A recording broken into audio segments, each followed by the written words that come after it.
It's a gorgeous Father's Day here inside Safeco Field. Where else would you want to be? Aaron Goldsmith alongside Mike Flowers, our entire Root Sports crew, as the Mariners aim for a clean 3-game sweep of the first place Houston Astros. Mariners 32-37, the Astros 40-30, and we are expecting a full house for this one this afternoon. And Mike, how about a look at the starting lineup for A.J. Hinch's Houston Astros? The Astros first in home runs, first in stolen bases, and the Mariners have really done a good job pitching to them in this series so far. Springer going to lead things off. Then it's Correa with a double in last night's game. Gaddis the DH hitting third. Carter, Rasmus, Santana in the middle of the lineup. Valbuena, 17 home runs this year, 6 of them against the Mariners. He will bat 7th. Gonzalez and Castro round out the 9 for Houston. For J. Happ, he's really been a consistent starter for the Mariners. 3.79 ERA, 18 walks, over 57 strikeouts. Opponents hitting .275 against Happ. And right away facing George Springer. Jose Altuve once again out of the lineup, so Springer the leadoff hitter for the Astros. Springer in the midst of a 13-game hitting streak. He is absolutely crushing the baseball this month. He's hitting .395, top average in the American League.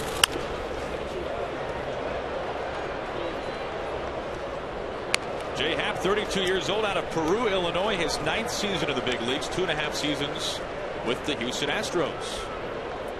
So pitching against his former team. Happ made about 60 starts in an Astros uniform when they were in the National League. Strike 2. For Happ, good fastball. He'll be 91 to 93 miles an hour. He'll mix in a curveball, changeup, and a slider.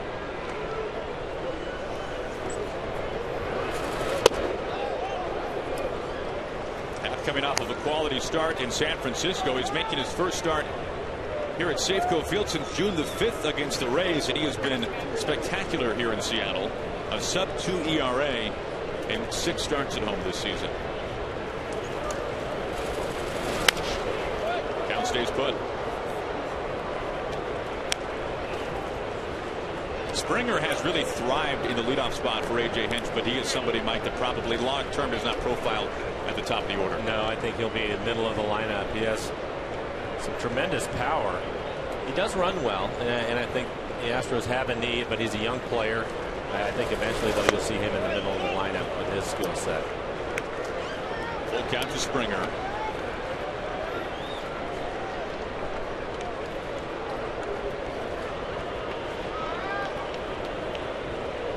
Has seen the Astros a couple of times already this year. This is his 3rd start against Houston. Line drive for a base hit up the middle. Springer just continues to hit. That's his now 14th straight game with a hit. Take a look at the defensive setup for the Mariners this afternoon, brought to you by American Family Insurance. Seth Smith is in left field. James Jones getting the start in center. Mark Trumbo in right. Kyle Seager at third base. Miller and Cano playing up the middle. Logan Morrison is at first base, and Mike Zunino getting the day up. Jesus Sucre will do the catching this afternoon. That brings in the youngest player in the game right now, Carlos Correa, 20 years old. Has Springer at first base. That was some kind of catch we saw from Correa, taking a hit away from Mike Zunino last night. 6'4". I don't think there's any question that he can dunk a basketball. That's for sure. He elevated to catch that line drive and robbed the base hit from Mike. Also had a double in last night's ball game. Went the opposite way for it. Now there's no doubt Correa part of the youth movement for the Astros. We've been saying that for a couple of years now, but Houston, for the first time in a while, they now have some veterans in their lineup. We've seen them all season long, and a pretty good mix for A.J. Hinch. Spurring to bunt, gets away from Sucre. There goes Springer, and he's in safely. I think if Sucre had made a better throw, they would have been able to get Springer. Looked like the throw hit right on the cut of the grass, and instead of bouncing up, it went flat. Take a look at Jesus. Blocks the ball, gets away from him. He gets to it quickly. But again, the ball hits right there on the cut of the grass. Cano expecting it to come up a little bit higher and gets under his glove. Goes down as a 3rd wild pitch on the season for Happ, who's had such good command and control all season long. So a man now in scoring position. And the count goes to 2-1.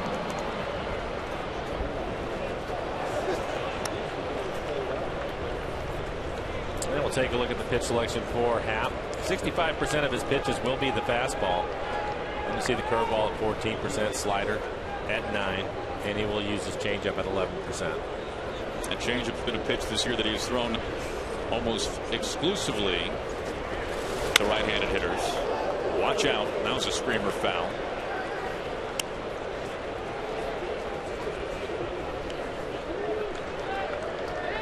Top 4 hitters of the Astros lineup today, as penciled in by A.J. Hinch, right-handed hitters. They've got some lefties near the bottom, Valbuena and Castro. Batting 7th and 9th. But a lot of right-handed bats. Really, for the most part this season, the splits against Tampa are almost dead even. Nothing extreme there. Springer at second base. Nobody out. Keeping an eye there. Of the 2 starts that Happ has made this year against the Astros, one went down as one of his very best starts of the year. The other went down as really his poorest start of the season. Pitched into the 8th back in April against Houston. Yeah, the count pushes full. 2 runs over 7 1/3. No walks and 5 strikeouts in his first start this year against the Astros. But then a month later in May, 6 runs, 6 innings, including a couple of homers. And back-to-back full counts for Happ.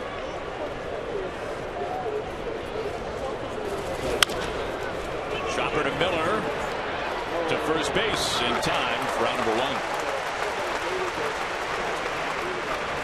Looked like Miller thought for a moment about going to third base. Well, the thing that's amazing about it is one, it's a base running mistake, I guess, by Springer, but because of his speed, he's able to get away with it. Typically, when you are the runner at second base, and if the ball is hit in front of you, you're supposed to just stay at second, but he decided to go to third, and again, tremendous speed from Springer to go along with the power. And Brad decided to get the sure out at first base. So the infield is brought in now for Gaddis.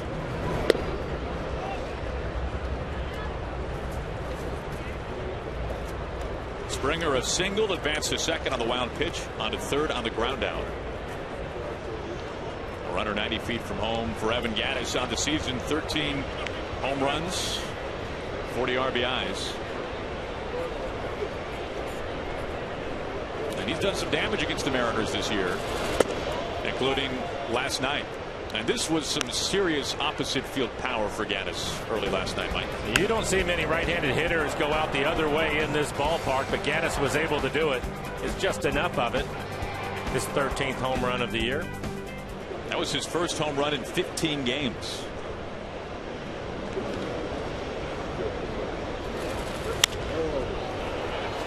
Foul ground, Lomo, full speed now into the seats. We showed you the home run, him hitting it out to right field, and all 3 pitches from Happ so far inside. Missed inside with the first 2. That last pitch right on the inside corner. As you look at his numbers, 2 for 7 in the series with the home run.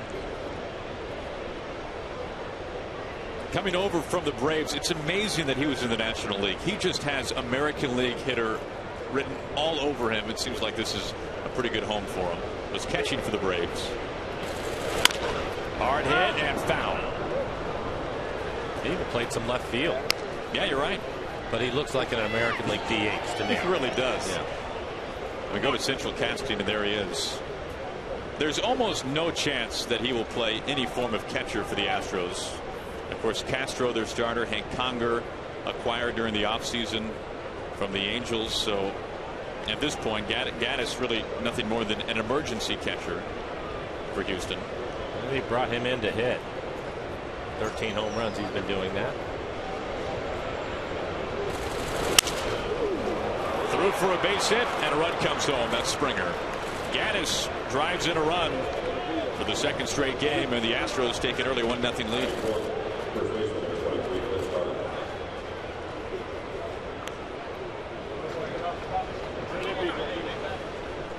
Five pitches to Gaddis, and all of them inside. This one actually gets in on his hands, but because the infield was drawn in to try to keep the run from scoring, you can see how much it cuts down the range of Brad Miller. A little soft line drive right back up the middle.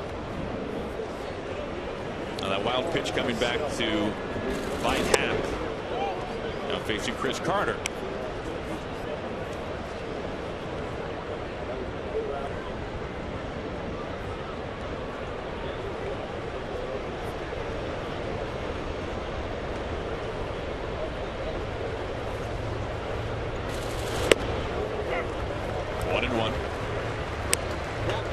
Carter last night struck out 4 times, and Mike, if you look over the 18-year career of Edgar Martinez, he struck out 4 times in a game twice. 2 times in 18 years did he wear a sombrero. That's pretty impressive. J. Happ now at 20 pitches here in the first, but just 1 out. 2-1. We talked about it in the series, and Houston, fairly patient club. They are 6th in base on balls this year. And I think a lot of the success that the Mariners have had in the first 2 games, as you look at Elias and Walker, and yes, a lot of strikeouts, but they did not walk a batter. And I think that's the route that you have to go. Jay, a couple of full counts here in the first inning. Reaching for it. There to Cano. To Miller. And a double play. Exactly what Happ was looking for, and that'll do it for the Astros. They grab a run. And through 1/2 inning, it's the Astros 1 and the Mariners coming up.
Well, happy Father's Day from Safeco Field. Mariners looking for the sweep over the first place Houston Astros. Houston with an early 1-0 lead. And Mike, having a look at Lloyd's lineup today.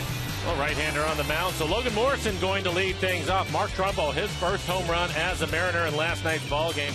Cano, Cruz, and Seager hitting in the middle of the lineup. Seth Smith will bat 6th today.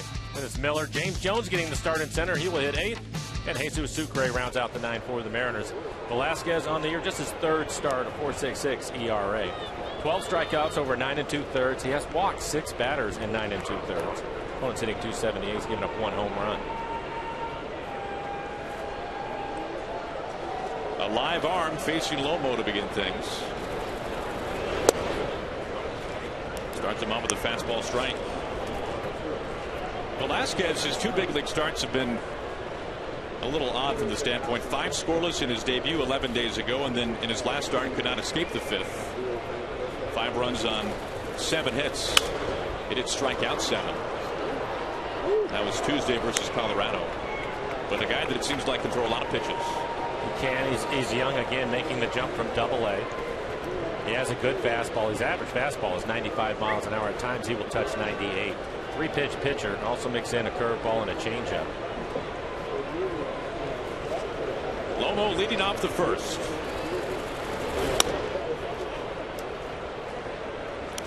Velasquez got the call up from Double-A, bypassed Triple-A when Roberto Hernandez was put into the bullpen. Remember, the Astros have been without Scott Feldman for a number of weeks at this point on the disabled list with a knee injury. They're expecting him back around the All-Star break.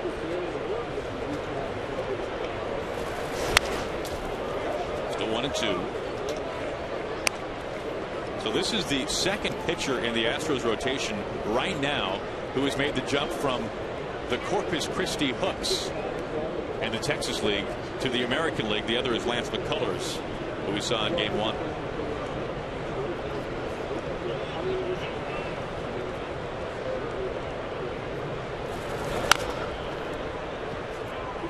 Nice battle here with Lomo. Pretty good curveball on the inside corner to Logan, able to foul it off.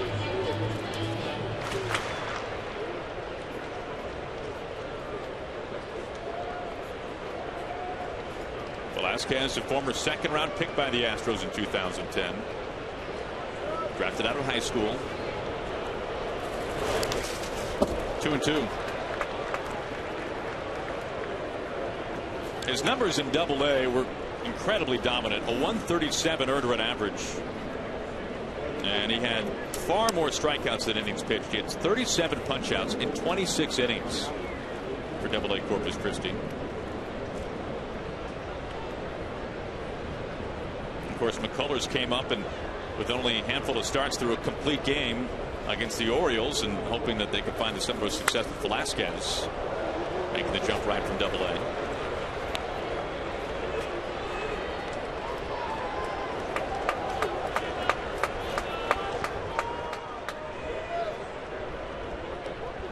This rotation, you have to figure, will change a little bit in the second half of the season for the Astros.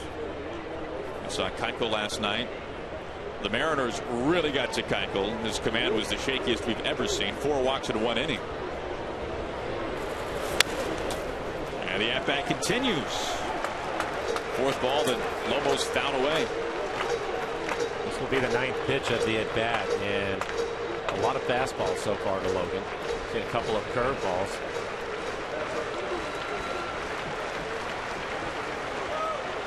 Edgar basically saying to the guys, say whatever you did last night, just do that again. Do that again today. Yeah. Trying to simplify things. Take your chances with 6 runs. The 2-2 and a full count. Well, for Velasquez in his last outing, which was against Colorado, he went 4 2/3. Gave up 5 earned runs and had to throw 102 pitches to get through 4 2/3.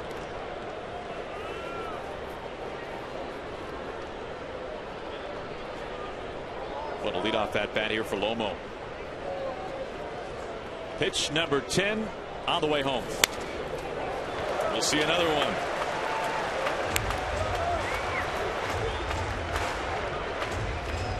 Logan Morrison, leadoff hitter. Who knew? Who knew? Hey, he'll steal a base for you, too. He will. We saw that. We've seen it a number of times.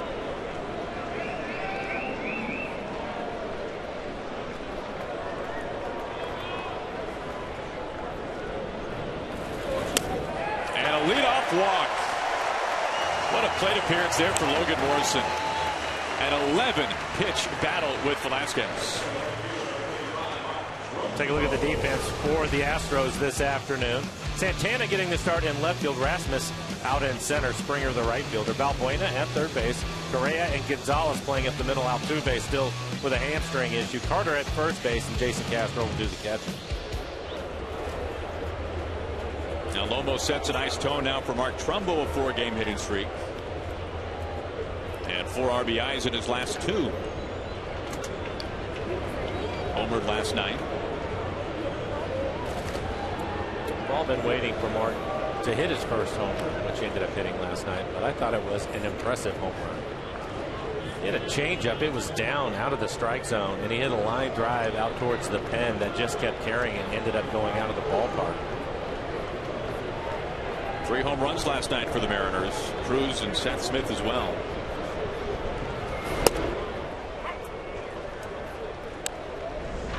Take a look at the home run. This is off of Keuchel again. It's a changeup. A 3-2 changeup.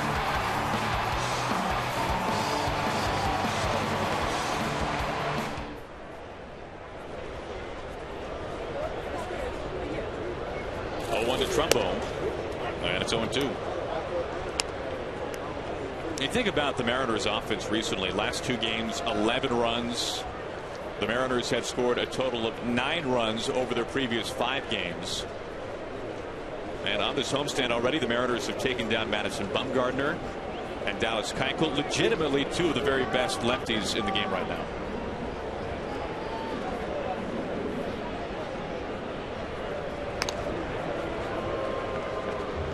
Well, if you look at them, really, they beat Kluber, Archer, Bauer. It's been murderer's row. But the problem is those guys just keep coming around, and it's made it difficult for them. That's really been the odd way the schedule has worked out this year. As the 0-2 on the way to make it a ball and 2 strikes. You see the Indians and the Rays, for example, twice all year, and for the Mariners, they see both those teams, the home and road series, in the span of, my goodness, 2 weeks. And the way the rotation turns out, you're right, you see Archer twice, Bauer twice, Kluber twice.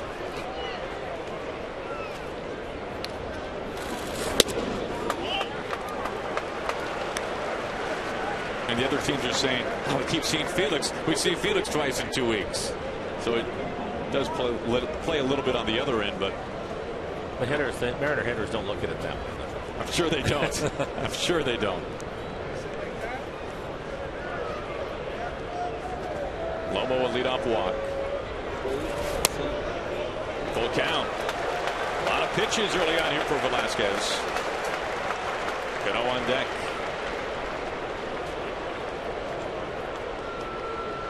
Robbie with a base hit and an RBI in last night's game.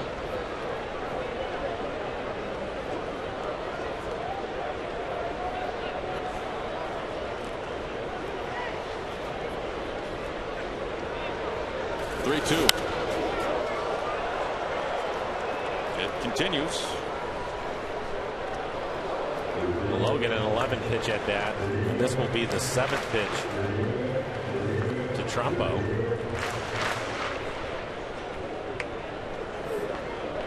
Trumbo batting second today. We've heard Lloyd say a couple of times that he likes having some power batting second in the lineup.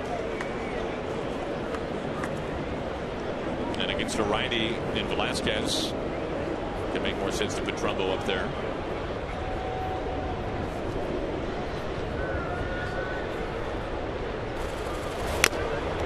Stays alive.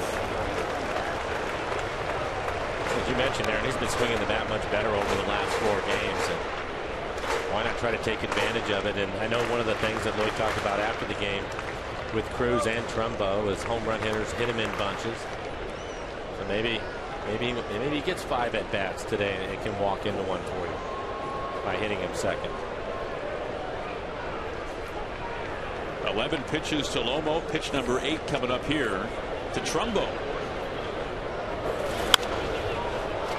Another pop-up foul.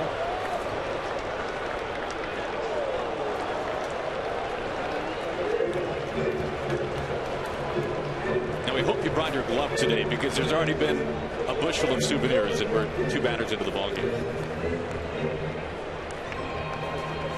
Lomo fouled off 5 pitches. Trumbo 3. I almost hope he fouls off another one right here. I'm not sure I've seen back-to-back batters get double digits in pitches. Logan again with 11. This will be the 9th to Trumbo. Pops it up.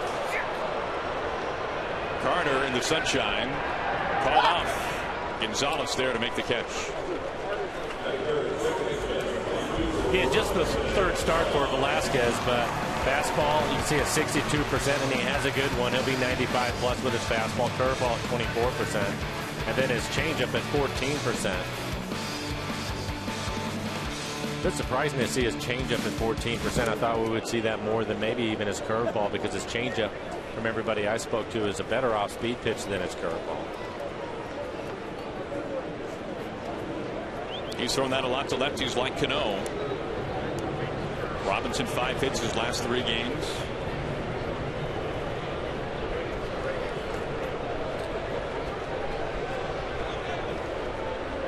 Robbie with the high Sox today.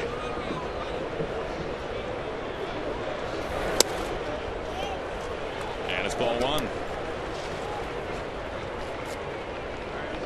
Now the Mariners' 2 wins already in this series, pretty noteworthy against the Astros when you consider the struggles the Mariners have had against Houston this year. The Astros 10 games over 500 right now, first place in the West.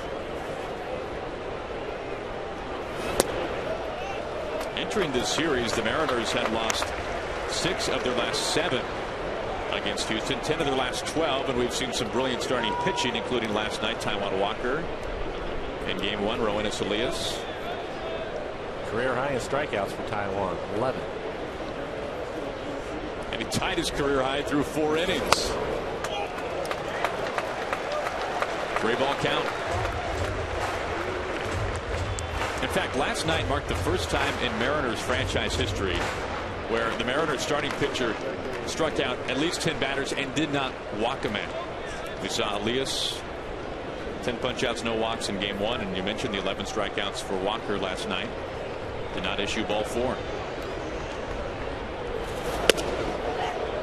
And they call a strike on Cano there. You can tell he thought that was ball 4.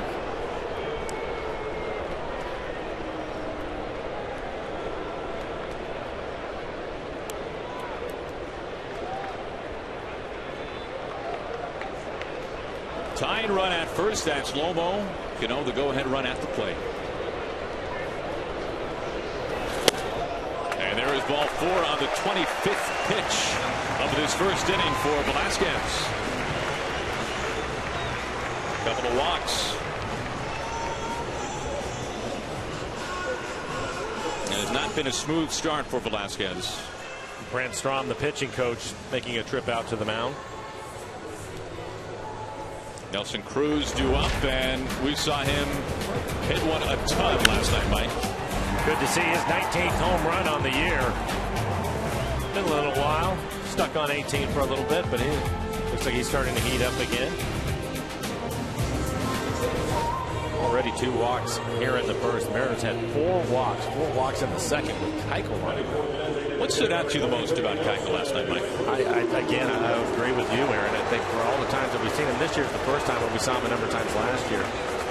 His command was all over the place. And look, it's happened to Felix this year. You go down the list to some of the best in the business, you're going to have days like that. And fortunately, the Mariners were able to take advantage of his lack of command, if nothing else, in yesterday's game. Mariners able to tag him for a season high 5 runs. 2 on, 1 out for Nelson Cruz. And Velasquez will step off.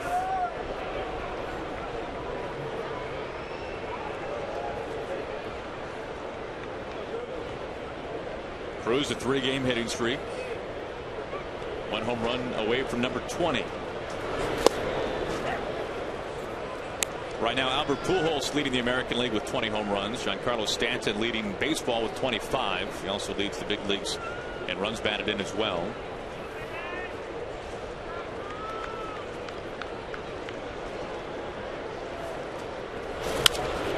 Line drive, left field, drops in for a base hit. Logan Morrison steams into third, comes down the line, and we are tied.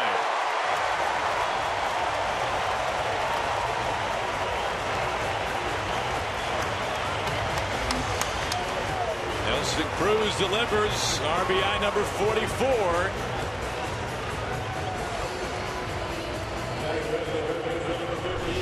Ends up getting the base hit on a curveball. You can see set up away, but that pitch ended up in the middle of the plate. Look at our Alaska Supermo as he barrels up the curveball. Picks up another RBI.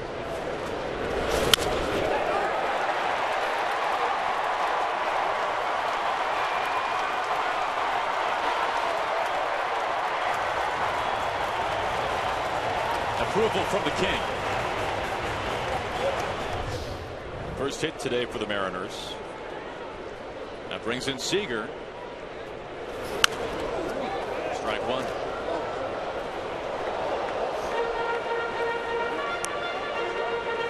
Now this has been a bit of a theme in this series, where the Astros have gotten on the board early and the Mariners have answered right away. 2 walks in this inning for Velasquez, and the first one comes around to score.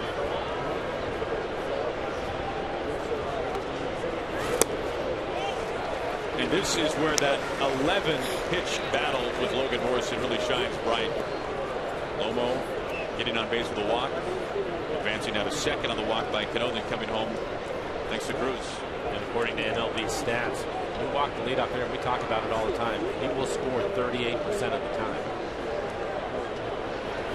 That number just went up to 10. 2-1. And that's the way the second inning started yesterday. Cruz with a walk. Mariners ended up scoring a couple of runs in the second.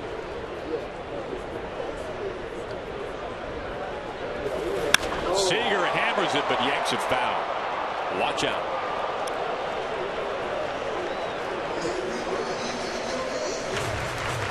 Allowed strike number 2. And already 31 pitches for Velasquez here in the first. 1 out.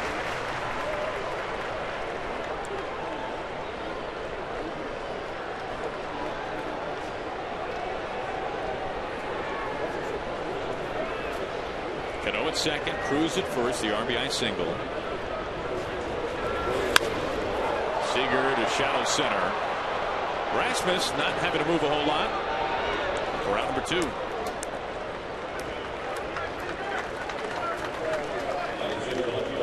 One of the things that we're seeing right here, Aaron, with Velasquez on the mound, we mentioned it being called up right from Double-A, and you mentioned his numbers, sparkling ERA there. When you have a young man as Velasquez is that has the kind of stuff he has, you're going to get Double-A hitters to chase a lot of pitches outside the strike zone. And all of a sudden you get in a big league ball game and things tighten up, and I think that's something he's starting to realize.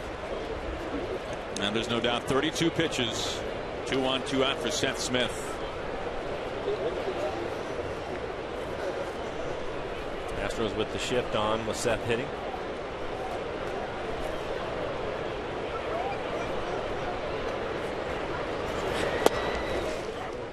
What a home run it was for Seth Smith last night, Mike.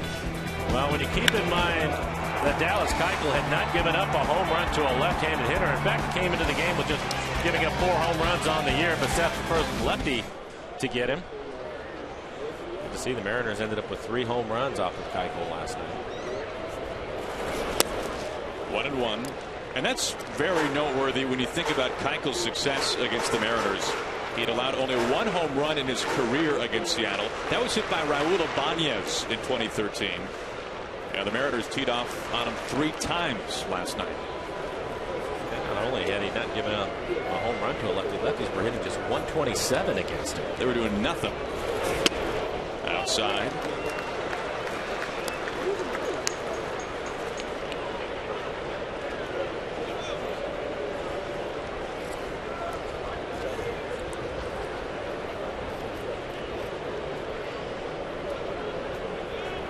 Mariners have the go-ahead run at second. That's Cano. Cruz the RBI single at first. And time called. 35 pitches now for Velasquez. Velasquez, 23 years old. Born in Montclair, California. Only his 3rd big league start.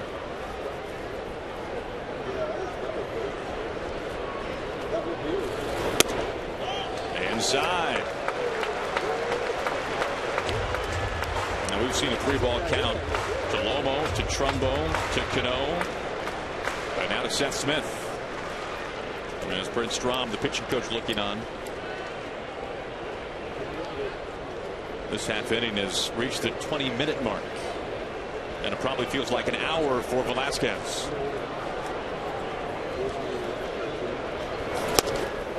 Full count.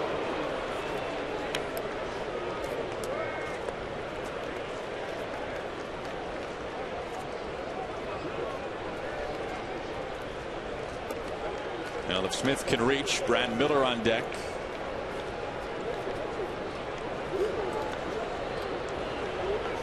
Velasquez has already given out 2 walks in this first. He's a pitch away from number 3. And that's exactly what happens. The 3rd walk in this first inning, and the bases are full as Velasquez has thrown close to 40 pitches to get 2 outs.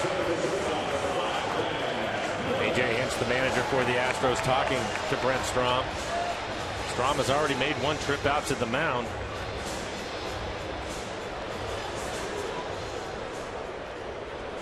Valbuena going to have a conversation with the young man. And you get concerned. He's young. He's a young pitcher. He has a big time arm. And you hate to see him go out there and throw 40 pitches in an inning. That's already 11 walks given out by Astros starters in this series. And we've played 2 games and 2/3 of the first. Base is packed for Miller. Chance to blow this one open a little bit. Ball 1.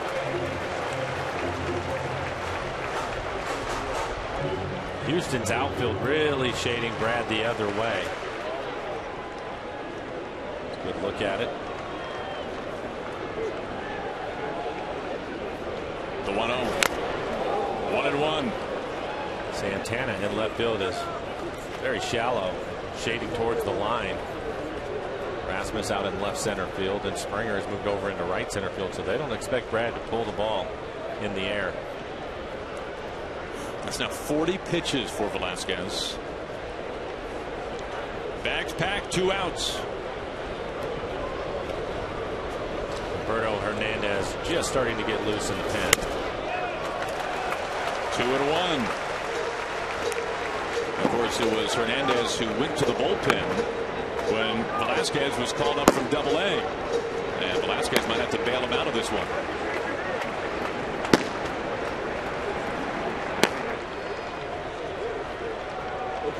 Miller ahead of the count.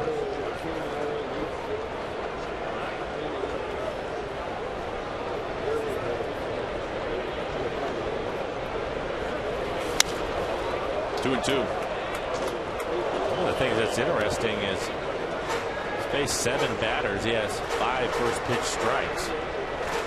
Just hasn't been able to put them away.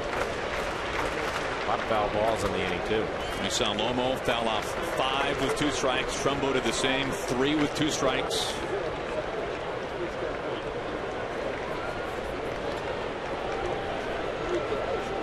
Two balls, 2 strikes, 2 outs, bases loaded.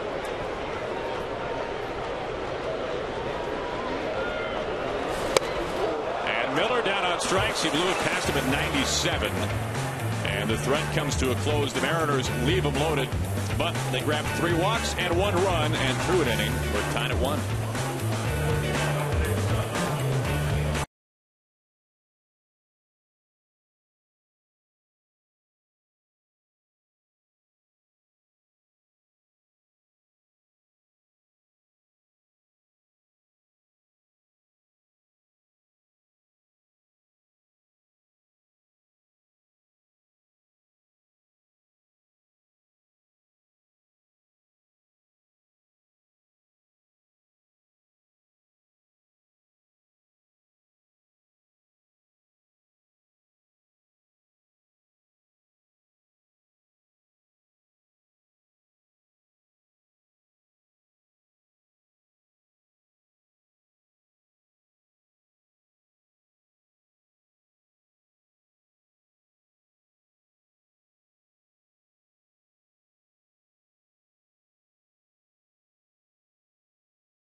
Baseball and the Prostate Cancer Foundation in the fight against prostate cancer. Log on to MLBcommunity.org or PCF.org to learn more.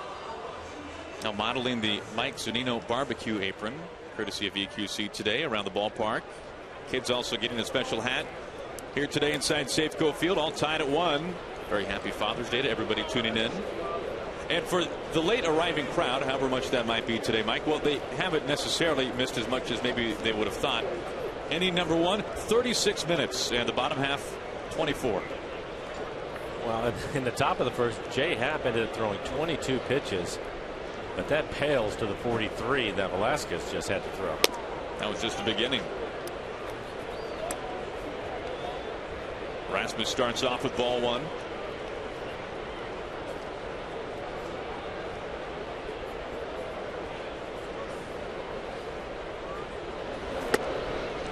Rasmus recently activated from the bereavement list, flew home to Alabama to attend the funeral of his grandmother, who really helped to raise him. We saw him as a pinch hitter with 2 outs in the 9th in game 1. We saw him last night as well as a starter. So he's been a little out of the swing of things until recently.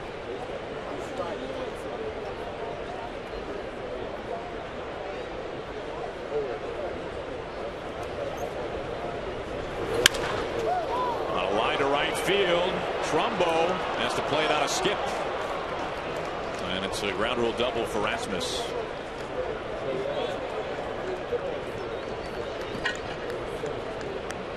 So Rasmus in at second base. 3rd hit today. The first for extra bases off of Happ. Well, he's going to get a fastball. It's in the middle of the plate and down. You look at our Alaska Supermo.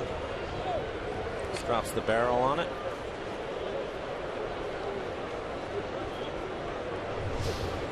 Rasmus signing as a free agent this offseason after a number of years in Toronto, drafted by the Cardinals. There's Santana. Not many big league at bats so far this year for Santana. 2 for 7, recently called up. Formerly a farmhand of the Phillies, brought over in the Hunter Pence deal a number of years ago.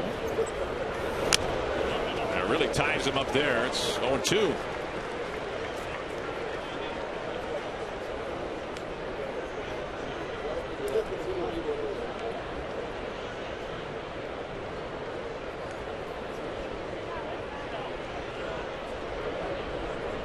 Keeping an eye at second base.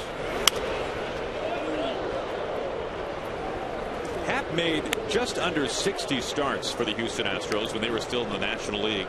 There are not many players for Houston today on their active roster that were with Houston when Happ was with the Astros. Altuve was there, Marwin Gonzalez as well, but that's about it.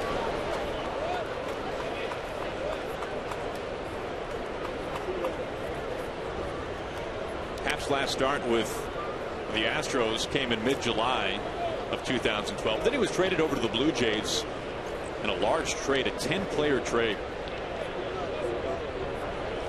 A month before that final start for Happ for the Astros, he started against the San Francisco Giants in San Francisco, and that was Matt Cain's perfect game. Happ was the opposing pitcher. Not a good day to be on the mound when the opposing starter throws a perfecto with 14 strikeouts sprinkled in, which is what Cain did.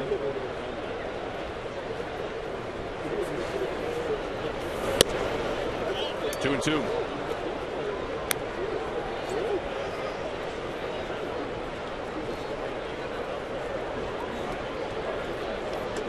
Rasmus, the leadoff double. He's at second.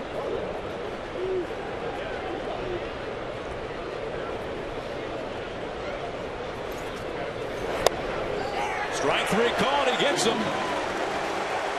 Santana, a slow exit. Out number 1.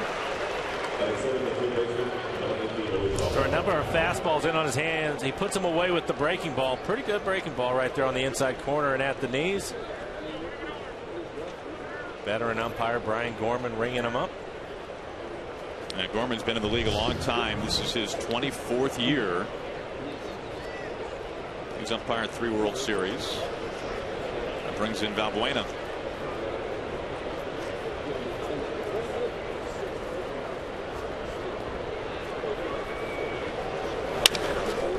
Through the right side, Rasmus and to third, being waved home. Jones the throw. Not in time. Rasmus scores to make it 2-1 Houston. Valbuena an RBI.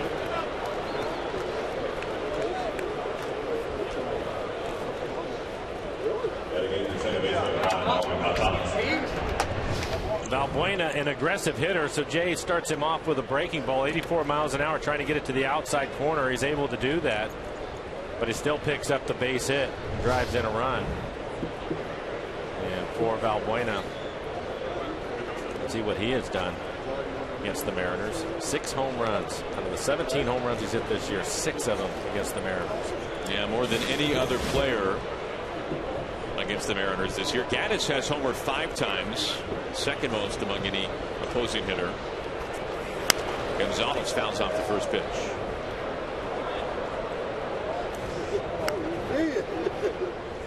So Gonzalez getting the start today at second base once again, as Jose Altuve missing his 4th straight game, and we saw him come up gimpy in the first inning last Friday in Houston, legging out an infield single and tweaked a hammy, and has played sporadically since, and recently not at all. To Miller, double play ball over to first in time. That's the second double play behind Jay Happ. It has ended both the first and now the second innings. Another run in for the Astros, and through 1.5. Houston by a run.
Of the game, and Mike, at this rate we'll be seeing the Astros bullpen sooner rather than later. Well, you're absolutely right. In the first inning, Velasquez, the young starter, only his 3rd major league start, being called up from Double-A, struggled through the first inning.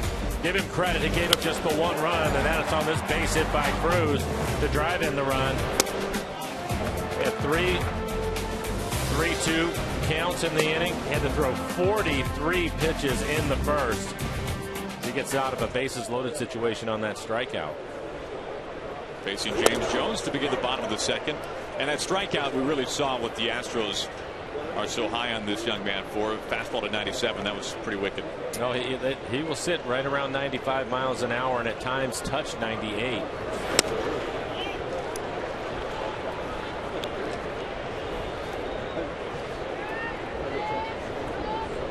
We saw Jones briefly last night as a pinch hitter. Took over in left field for Smith late. Turner showing some patience in last night's ball game with the 4 walks from Keuchel, and then 3 walks in the first inning against Velasquez.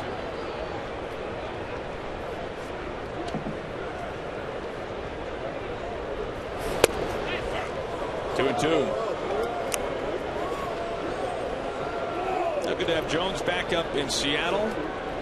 Began the year, of course, with Tacoma, had a concussion which really sidelined him for a good chunk of time.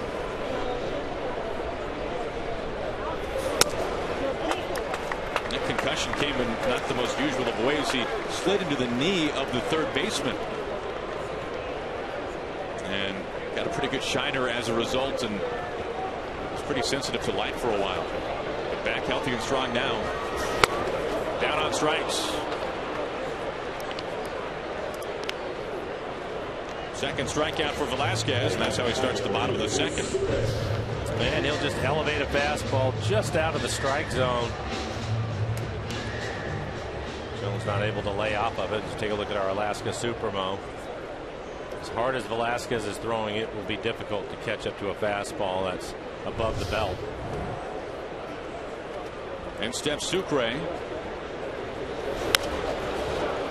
Pops up the first pitch. And out of play.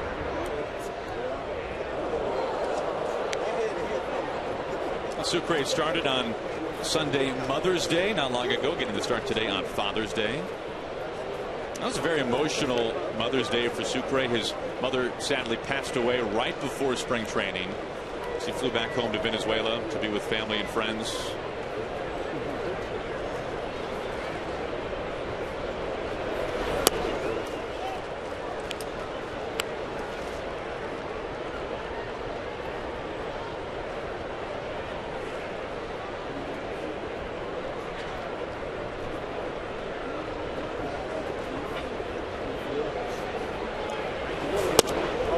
Strike. That's a tough pitch.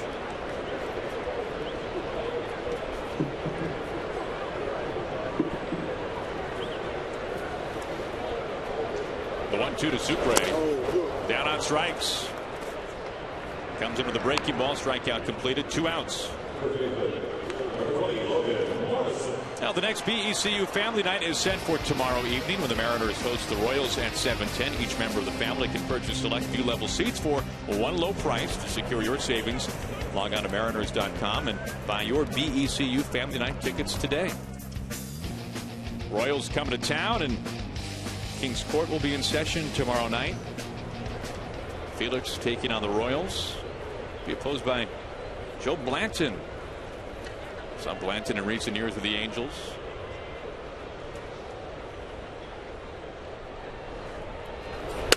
Well, we talked about the 43 pitches Velasquez threw in the first inning. Logan Morrison saw 11 of them. 11 pitches to Logan. He ended up walking him. That was to start the game.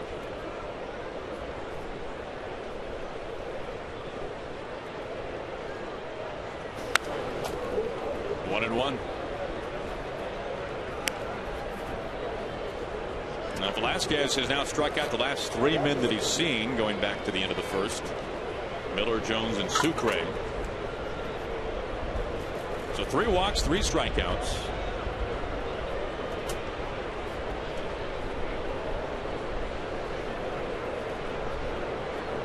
Shift on for Lomo.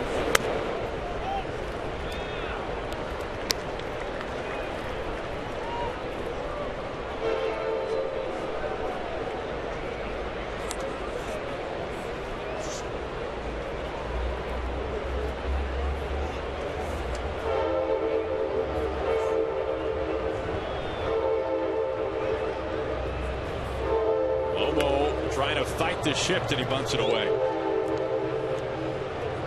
Well, Valbuena, the third baseman, was playing out in the shortstop position. And it looked as if Logan was kind of jabbed at it. He wanted to make sure that he bunted it firmly to get it past the pitcher.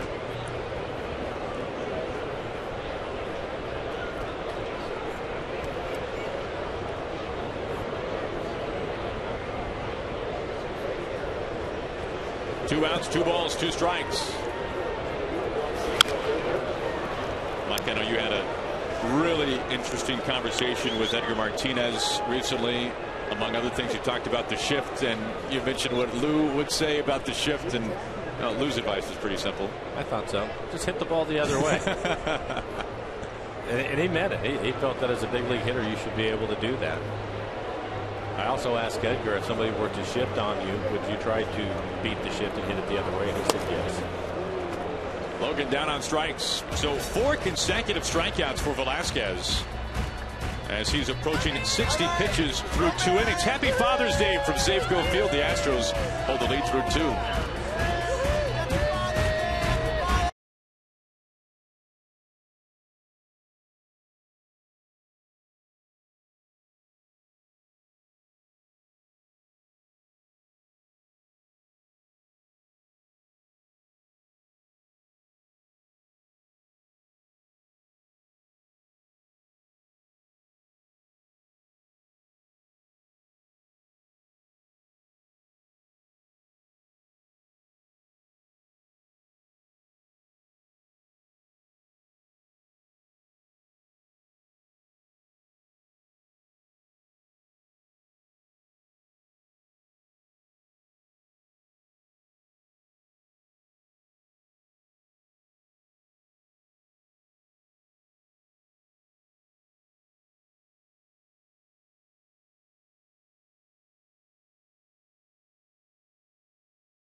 on Root Sports is brought to you by Budweiser.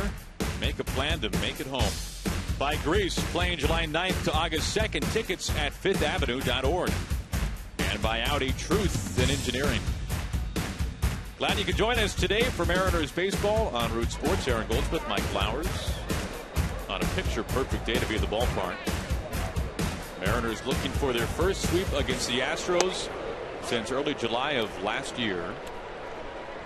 As Castro begins the Astros' third inning.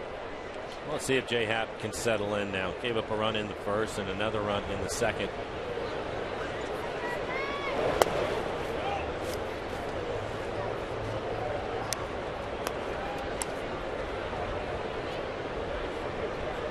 I mentioned it earlier, but the numbers for Happ at Safeco Field this year have been stellar.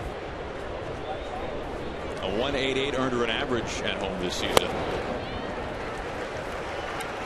And that was kind of the vision for Happ at this ballpark when the Mariners went out and traded Michael Saunders to Toronto to acquire the veteran lefty. Seemed like he would fit this ballpark well.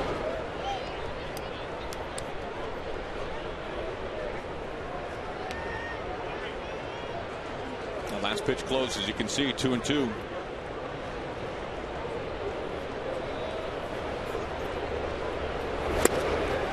Strikes. A big hack there from Castro, and Happ strikes out his second man. Well, time now for our CenturyLink What's Next, and we were telling you about it a moment ago. King Felix getting the start, his 15th, going up against Joe Blanton, recently joining the Royals rotation. Kings Court will be in session tomorrow night, game 1 against Kansas City. Back to the top, Springer. Routine play for Cano. And out number 2.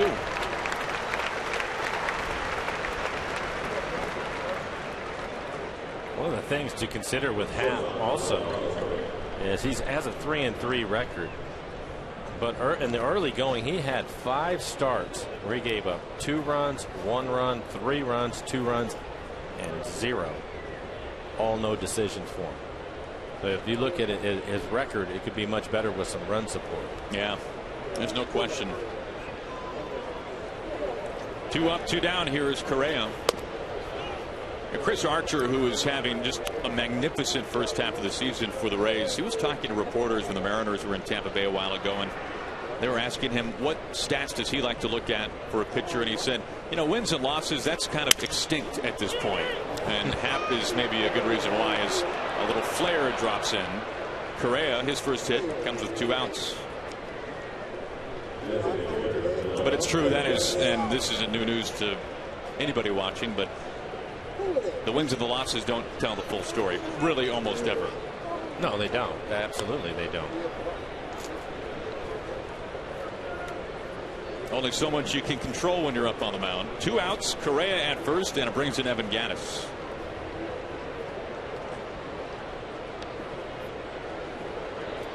And this was something that Archer was talking about even past that. He said, I like to look at how my team does when I start wins or losses, not meaning what his personal win-loss record is, but what, in his case, the Rays do, or in this case, what the Mariners do when Happ is on the mound, and how well that pitcher keeps his team in the game. Oh, and I think something that points right to the wins and losses part of it, Aaron, is go back to Felix and his Cy Young Award. Baseball obviously took a real hard look at his numbers, and he had 13 wins that year and still wins the Cy Young Award. It used to be you had to be 19, 20 wins to even be considered, and that's no longer the case. And Felix certainly deserving of it. Well, Felix is on his way, if he isn't already, to being the best right-hander of his generation, and he's never had a 20-win season. Right. He's topped out at 19. Now this year, it's looking like 20 is very much in reach. But the wins are kind of icing on the cake.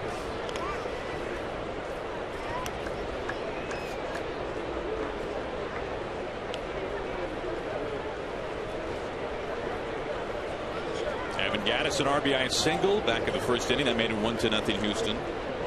Astros grabbed another run on the single by Valbuena in the second. Keeping a close eye on Correa. 4 steals this year, 3 in 1 game. That was the final game of their 2-2 series with Colorado before coming here to Seattle.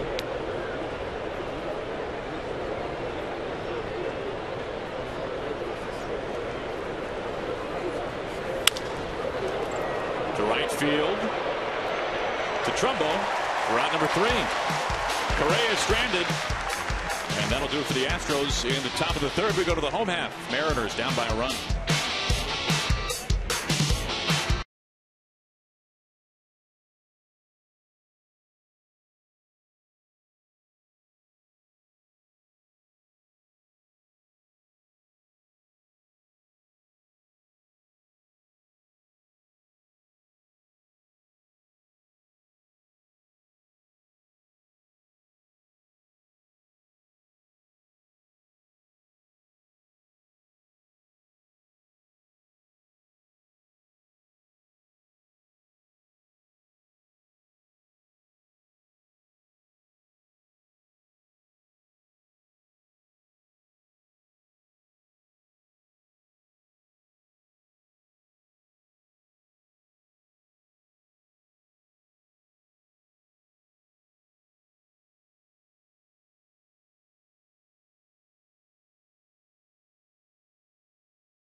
And it involves a Hall of Famer.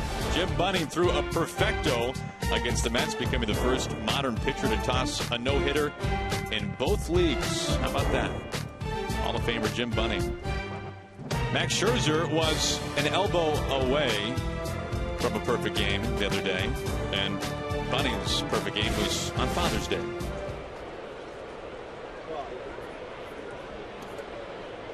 Trumbo leading off the bottom of the 3rd.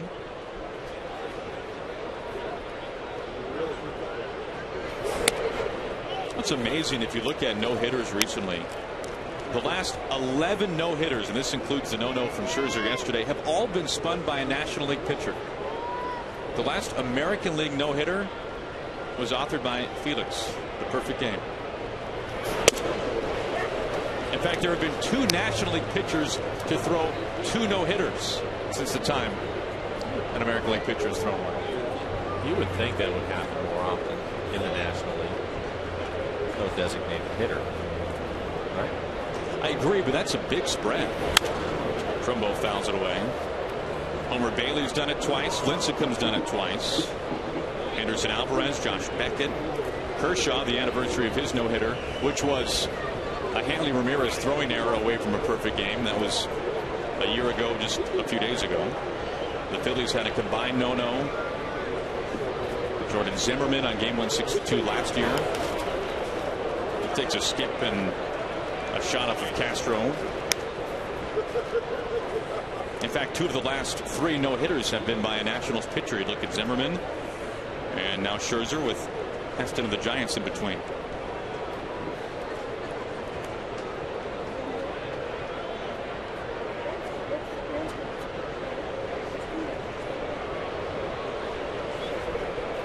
The 2-2 to Trumbo.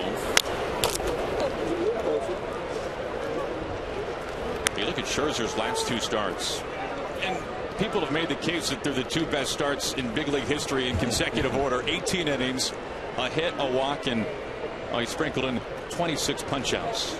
26 strikeouts and 1 walk. Really that likes that chocolate syrup. Oh, what is that? I don't know. Full count. The walk to strikeout rate for Scherzer seems like a pace that he might not be able to hold for a while. Cano on deck.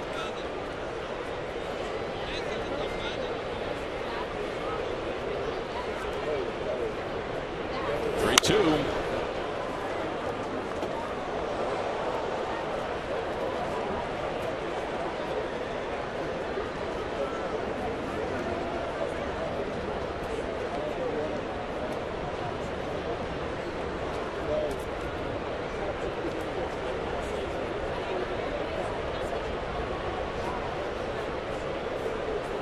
lot of pitches here today for Velasquez. Third big league start. And this has been a theme today for Mariners hitters. A lot of foul balls. Having a tough time catching up to his fastball. I think some of that is that he's a little bit wild and it's hard to zone him up. Obviously he has the good fastball at 95. We've seen him pop out at 97 so far.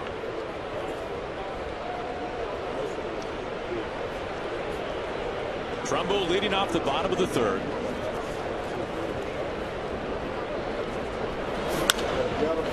Pops him up. Gonzalez fights the sun a little bit, make sure Correa keeps his distance. And there's out number one. That'll bring in Cano. A picture perfect day. Happy Father's Day here from Safeco Field. Full crowd today. Final game of the series. Mariners looking for the sweep before the Royals come to town. Where else would you want to be?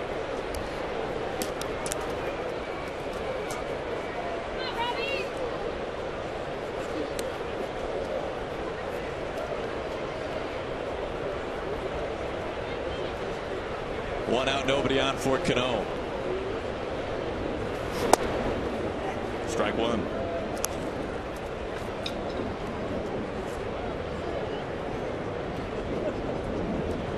We've talked about Edgar Martinez, Mike, and this is one of those situations where it'll be very interesting to see how Edgar approaches Cano. This has been a disappointing first half for Robinson. He'd be the first to tell you that, but obviously he has as good of a track record as anybody in the game, and Edgar being thrown into the mix mid-season, how do you approach a guy like Cano who just needs to get a couple of things worked out? Well, I think part of it, and this is the reason why it takes a little bit of time, is Edgar's going to have to get to know all of these guys, including Cano. What their personality is like, what are they thinking about when they're at the plate. That's going to take a little bit of time. But the good news with Edgar is because he has his own resume, I think Robin would be more than willing to listen to what Gar had to say. Listen, these guys all want to have success up here. If somebody can do something to help you, you're going to pay attention to it. One out, nobody on. The opposite way with some carry. Last slice, Santana in the corner. Foul ball. Was close to making the catch.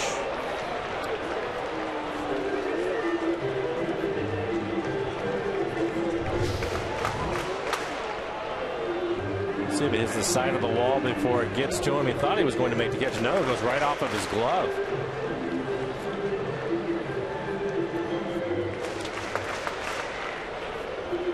Good break for the Mariners and Cano.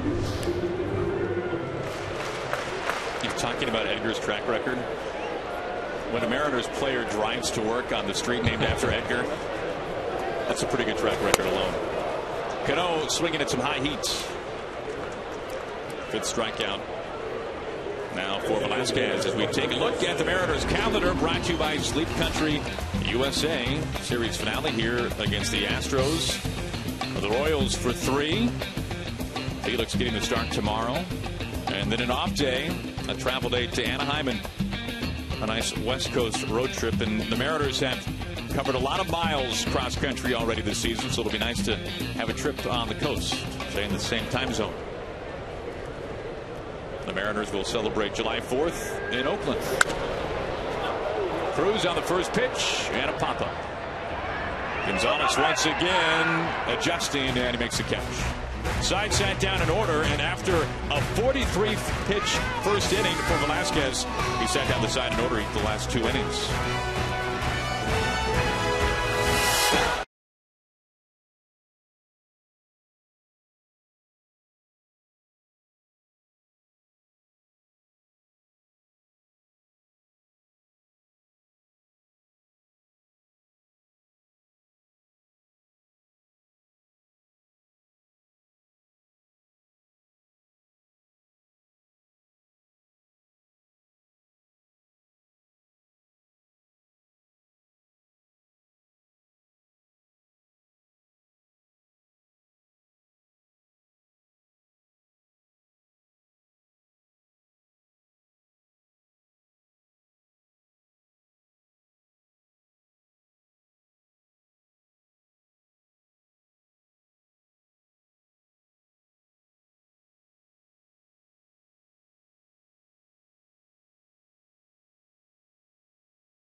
Always rolling. So before the game, Father's Day, HOU at SEA's son throwing out the first pitch. Seth Smith, his daughter, next in line.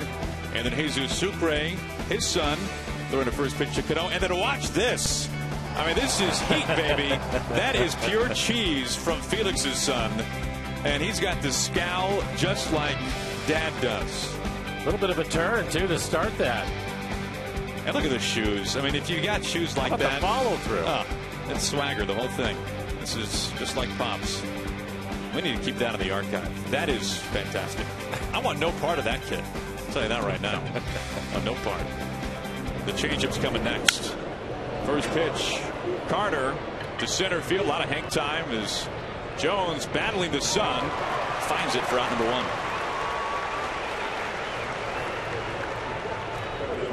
Quick start to the top of the fourth that brings in Colby Rasmus.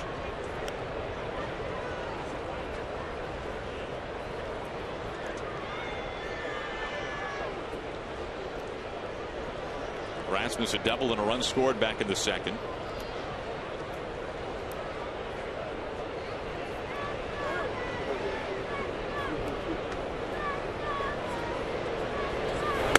Rasmus really was part of one of the truly great first-round draft classes we've seen in recent years. He was taken 28th overall by the Cardinals in 05, and you look at the names that were taken in the first round that season. Of the June draft, Justin Upton went number 1 overall, then Alex Gordon to the Royals. Gordon, an All-Star, a Gold Glove winner. Tulowitzki, Ryan Braun, Andrew McCutchen, an MVP, was taken in the first round. Jacoby Ellsbury, Matt Garza. I mean, that's the first round just flooded with talent.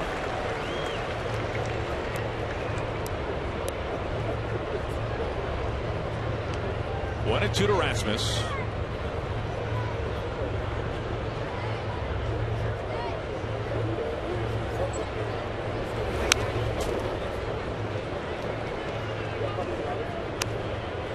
When Ken Griffey Jr. goes into the Hall of Fame next year, I believe, Mike, that he will be the first ever #1 overall pick in the history of the draft to be enshrined in Cooperstown. Surprising, isn't it? It really is. A #1 pick is not an exact science.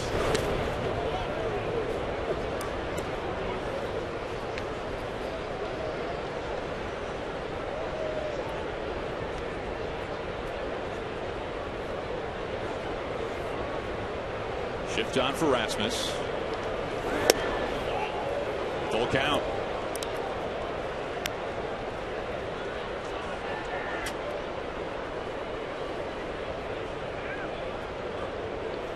Santana on deck.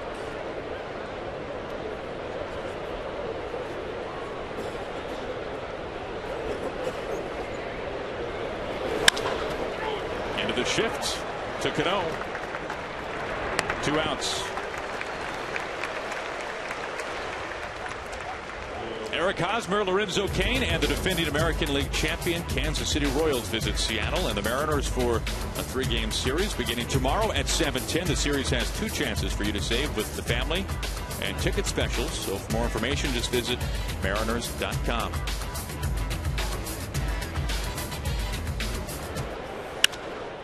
Strike 1 to Santana. Now, happy Felix Day in advance. The King will be up on the mound tomorrow in Game 1. Kings Court will be in session as we take a look at our CenturyLink. Well, what's next?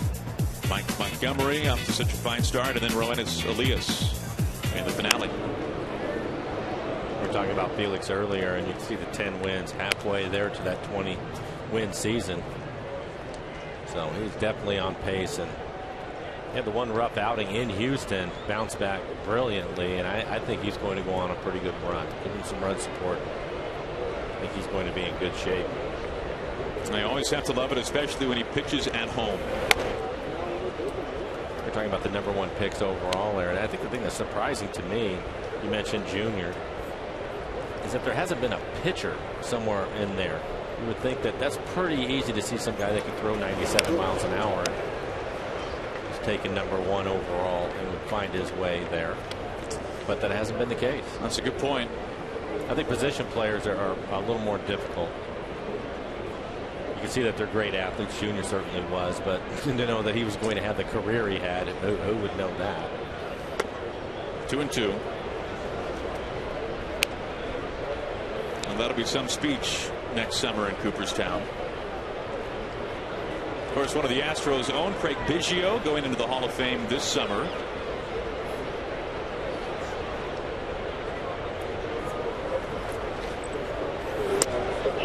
Full count. And no man in baseball wore as many pitches as Craig Biggio, who seemed to, like a chameleon, just transform in one aspect of his career to another, from position to position, catcher to second to the outfield. Payoff pitch and a 2-out walk. That is a rare walk drawn by the Astros in this series. It extends the top of the fourth. 2-1 Houston. Now we hope you can stick around after the game for Mariners postgame presented by Delta Airlines.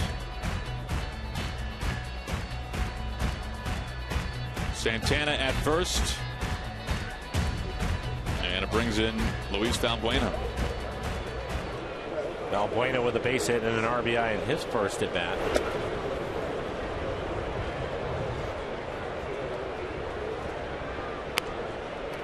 Jay started him off with a slider. He's been so aggressive against the Mariners. And again, out of his 17 home runs this year, 6 of them coming against Seattle. Started with the breaking ball, and they still hit it hard back up the middle. 2 outs, 1 on. Now, we've talked about it before, but Valbuena has been the extreme example of boom or bust. Even if you count his single, his RBI single in the second, this month he has 11 hits. 7 of those are home runs.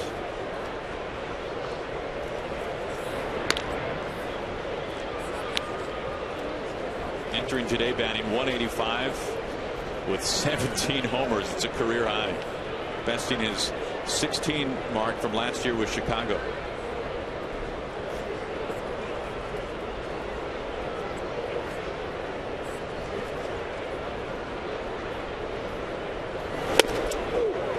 Down to his seat, practically 2-1.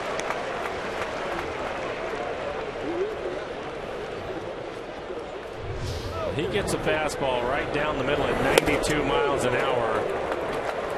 And this is typical of a lot of hitters in Houston's lineup. They're not trying to hit singles, Aaron. You've noticed when they swing and miss, they typically end up on a knee. You've seen Springer do that. And that's the thing with the Astros. If you look at them going forward, they're a 40-win team, top spot in the West, but will the strikeouts catch up with them at some point? Their strikeout numbers the last 3 games have been through the roof, even for them. 3 walks, 45 punch-outs their last 3 games, averaging 15 strikeouts per contest.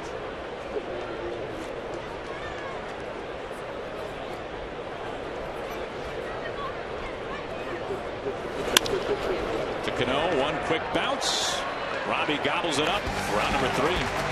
Santana, the 2-out walk, left stranded. We go to the bottom of the 4th. Mariners down by a run.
Baseball on Root Sports is brought to you by Clearwater Casino Resort. So many reasons to come out and play.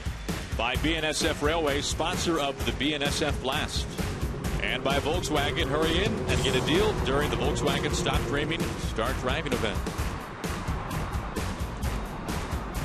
A beautiful day to be had at Green Lake as the Mariners trail it by a run on our way to the bottom of the fourth. Happy Father's Day once again. It's Seager, Smith, and Miller due up for the Mariners.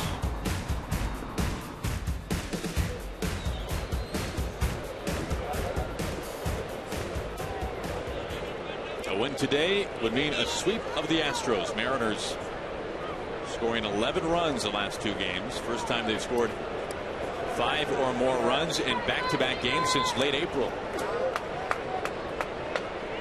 See what Seager can do leading off the bottom of the fourth.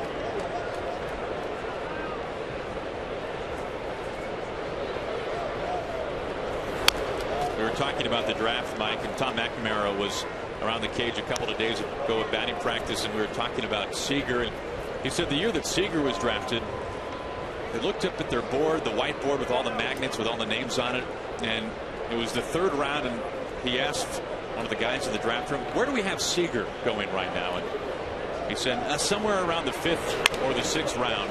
And McNamara got up out of his chair, he moved the magnet to the 3rd round, and he said he was my gut guy.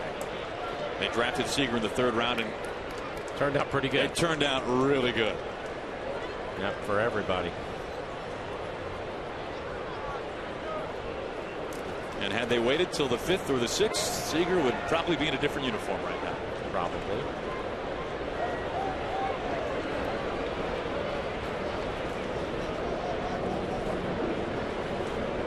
Velasquez has really settled down after that lengthy first. Routine pop-up. There is Rasmus. And that's 8 in a row sat down by Velasquez. You're right, Aaron. He has really settled in, and he's starting to find his breaking ball and his changeup, so he's not just throwing anymore. I thought in the first inning, it looked to me as if he was just trying to throw as hard as he could and starting to pitch a little bit more. I didn't think that there was going to be a chance for him to get through 5 innings, but he's been more efficient over the last few. Now facing Seth Smith. He walked Smith back in that long first.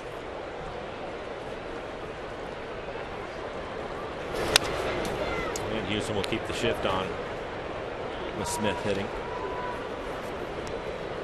Well, they have to like his arm. You're talking about they're going to get some guys healthy pitching wise, and I think it's probably good taste for the young man. He'll probably end up going back. A real good idea from Brent Strom what he's going to have to work on. I think that's the other question. We talked about the strikeouts for the Astros, but what will the pitching be like in the second half for Houston? Keuchel has been fantastic this year despite the Mariners really getting to him last night. Coleman McHugh hasn't been the same dominant type of pitcher that we saw him be last year at times, but still solid. What will Scott Feldman be like when he comes off the disabled list with a knee injury? And then Lance McCullers has, well, we've seen it twice now, shown a very lively arm, but the consistency is one, his youth, and also an innings limit at some point for a young pitcher. An innings limit, and how is he going to do when the league sees him 2, 3, 4 times? What's going to happen, and how is he going to deal with that? With McCullers and Velasquez, you can certainly see why the Astros are high on him. They have great arms. And you wonder, too, if the Astros are still in first place near the deadline, if they'll go out and make a move, and what level of a move would they be? Would it be for a high-profile guy, or more of just a piece here or there? I know when we're in Houston, Kazmir's name kept coming up time and time again. Now, the A's right now, 30-41 entering today, 10.5 games outside of first and last in the West. And the Billy Bean garage sale can happen at any moment.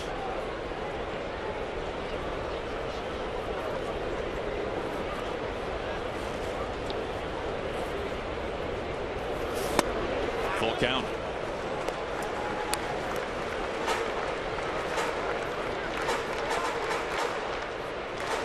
Miller on deck, 1 out, full count to Smith.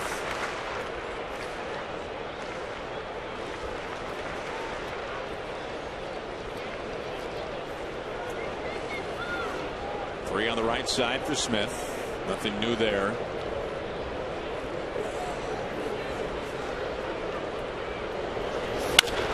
Hard hit and through the shift.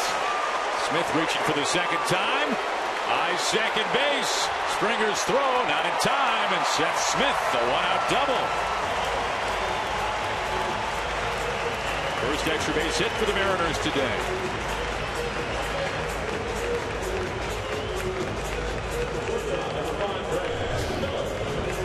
Take a look at it. Pretty good fastball from Velasquez. Seth stays on top of it, drives it through, which really wasn't much of a hole on the right side of the infield.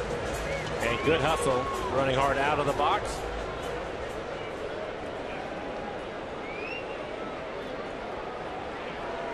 For Seth, his 18th double on the year.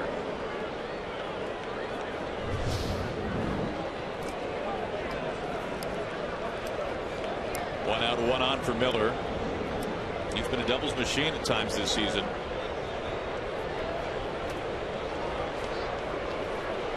Tying run in scoring position.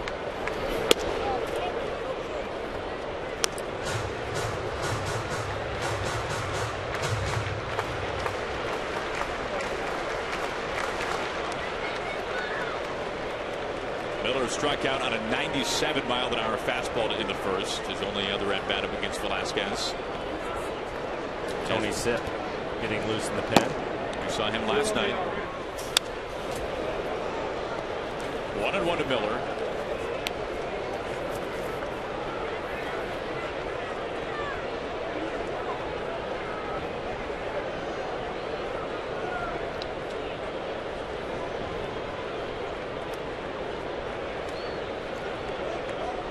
Good chance here for the Mariners. 2-1.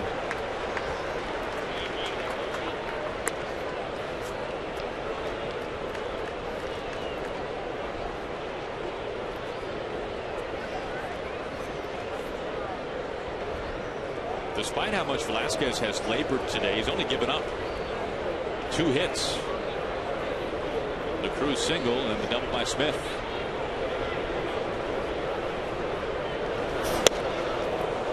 '96 that time, 2-2.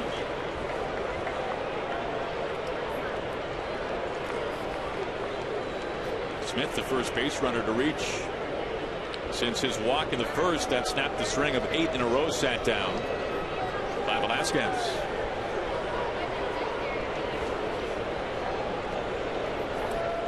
Here comes the 2-2. It stays alive.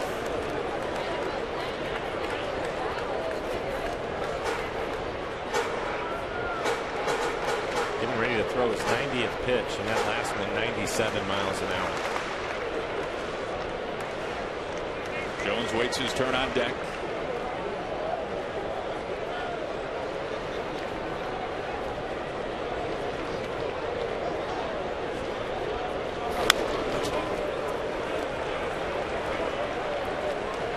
Miller fighting it off with 2 strikes.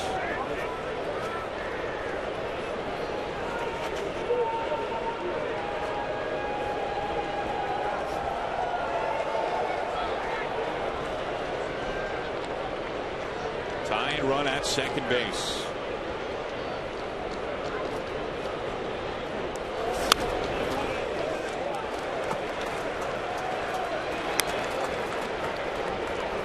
And still blowing gas. 97 that time.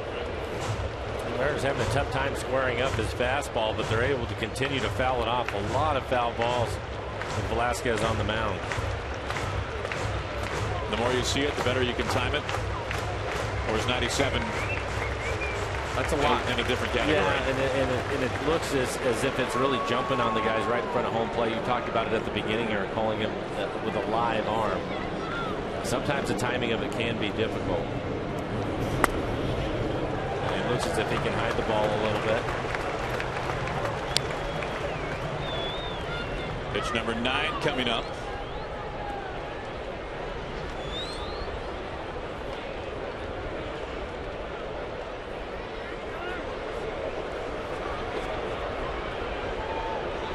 payoff pitch. Ball 4. They appeal. It does not go.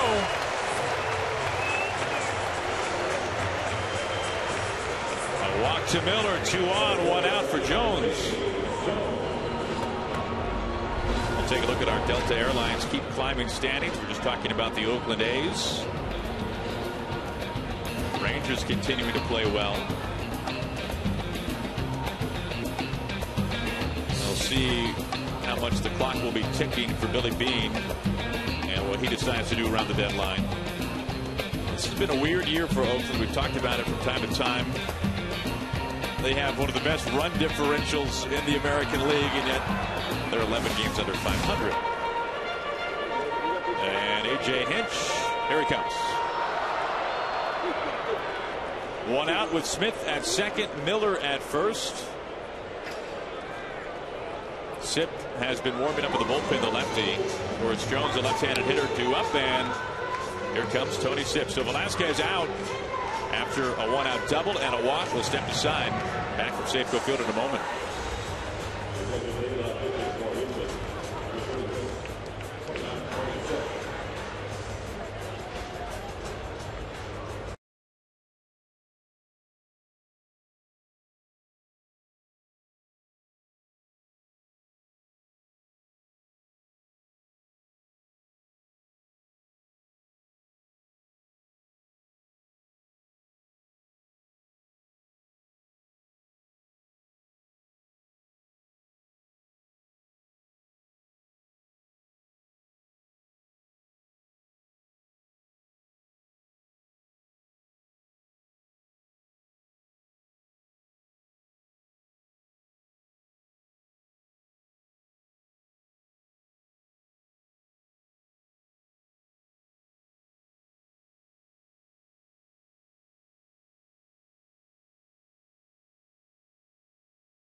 Perfect place to spend it. The Astros have the lead, but the Mariners are knocking on the door. 2 on, 1 out, and this was an odd start for Vince Velasquez. Mike? A lot of pitches, a lot of foul balls today. 3 1/3 Mariners with only 2 hits, but he walked 4 batters, had 5 strikeouts, 93 pitches for him, 57 of those for strikes. He is responsible for the 2 runners that are out there right now. And Tony Sipp, veteran left-hander, will take over his 28th appearance on the year, a 2.52 ERA, 29 strikeouts over the 25 innings that he has worked. Opponents hitting 200 against him.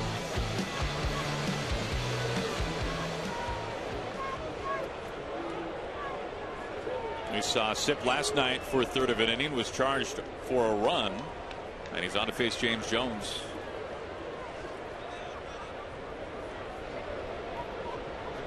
Big opportunity here for the Mariners. Now Sipp is a lefty, but this year in about equal at bats, really. Lefties are hitting him better than righties. That's kind of been the case for his career, actually. Not by a ton, but by enough. 1-1. The Mariners so far this afternoon 1 for 3 with runners in scoring position. The 1 base hit by Nelson Cruz.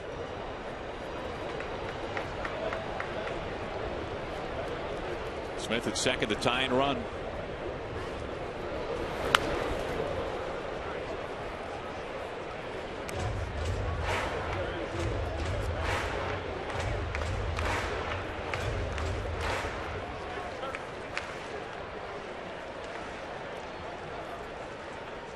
Now, really, in one way or another, Mariners hitters have fared well against Astros starters this series.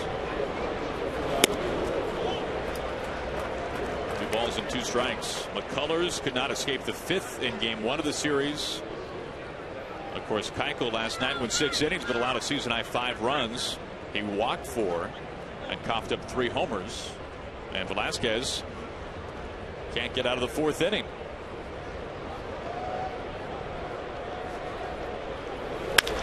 Jones, a quick ground ball. Gonzalez bobbles. The foot race is on. And he beats Miller to second base. Now the inning stays alive for the Mariners. Smith in at third base.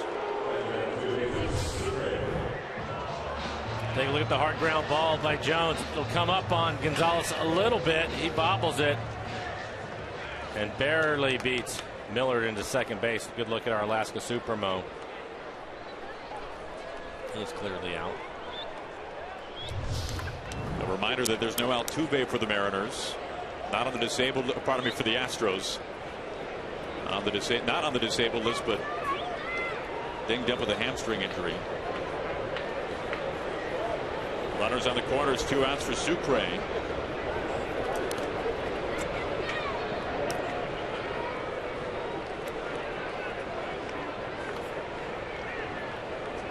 Sucre just 1 hit so far this year, 1 for 20, of course, limited at bats. Essentially a Sunday catcher.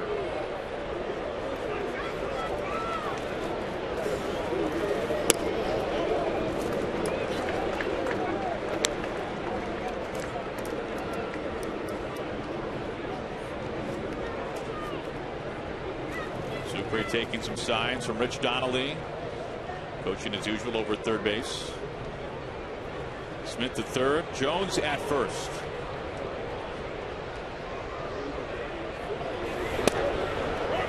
One and one.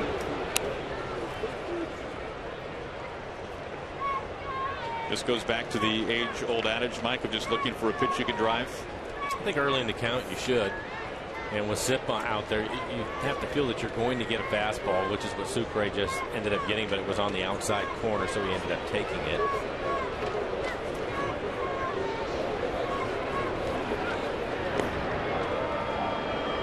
Not much of a move to first base. Jones should be able to read him without any problems.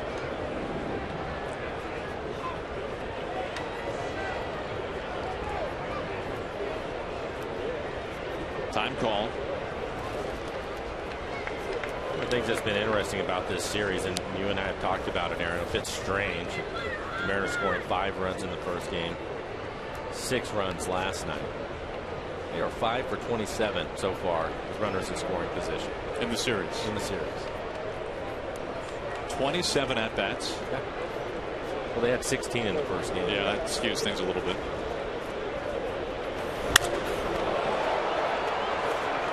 Springer in right field. Really fights the sun. And he makes the catch for out number 3. The Mariners strand runners on the corners, and that wraps up 4 innings. Astros by 1.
not cash in. The Astros lead it 2-1 through 4 innings. As we take a look ahead to what's coming up tomorrow night, it'll be game 1 against the defending American League champion Kansas City Royals.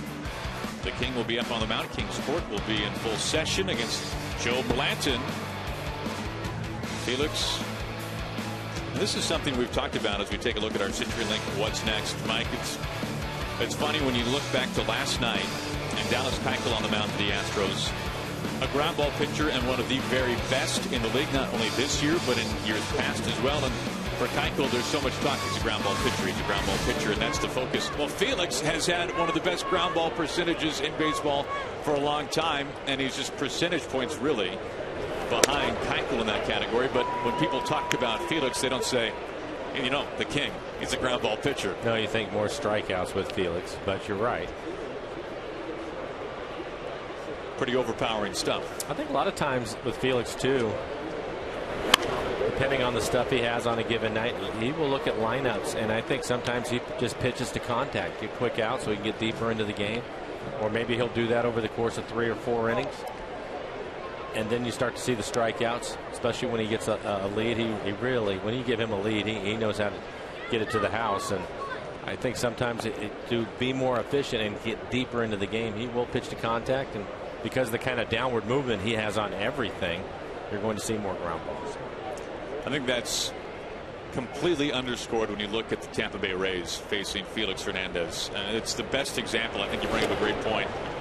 He had last year a career best 15 strikeouts in St. Pete, and then this year in St. Petersburg, 4 ground ball double plays behind him, tying a career high.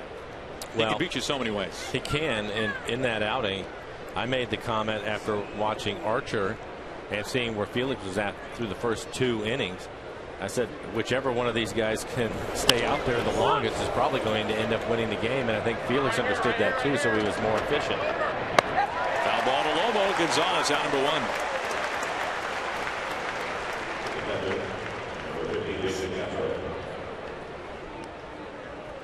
That brings in Castro, the number 9 hitting catcher.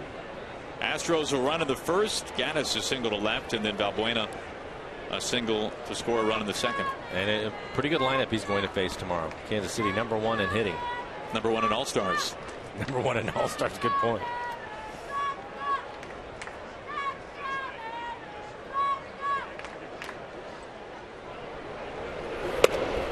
One of the great things about that is a recent article published in the Kansas City Star chronicled that if 8 All-Stars become starters, as it looks like will happen right now, it'll cost the Royals over $1 million in incentives. Castro to center, and a 1-out base hit. 1 out, 1 on, back at the top of the order.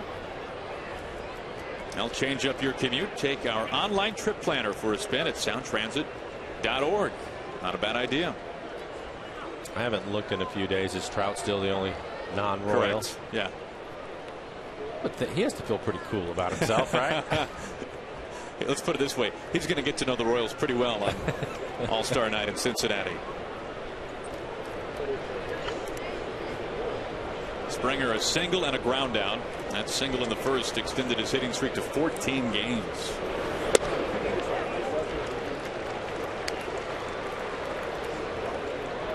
Also scored a run on the base hit by Gaddis. Wild pitch put him on second base, and then Gaddis came up with a base hit.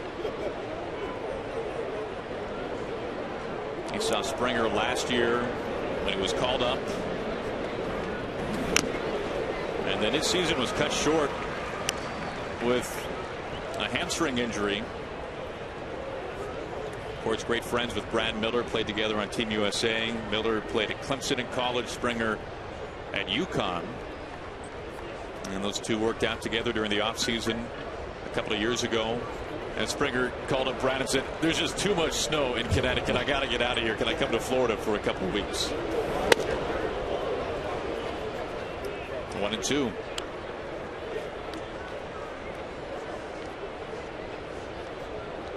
Now Springer has just continued to get better this year. He hit 200 in April, hit nearly 250 in May, and this month he's hitting close to 400.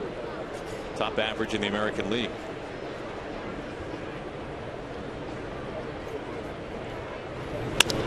Up the middle, watch out. Base hit for Springer. He's 2 for 3.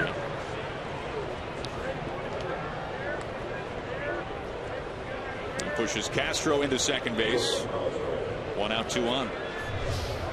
Pretty good pitch. It's down in the zone. It's right on the inside corner. Inside out swing. Solid line drive right back up the middle. We saw that from Springer last year. When we first saw him, it seemed that he was having a tough time just putting the ball in play. And then later I look up and he's hitting home runs, it seems, every other night. And caught fire.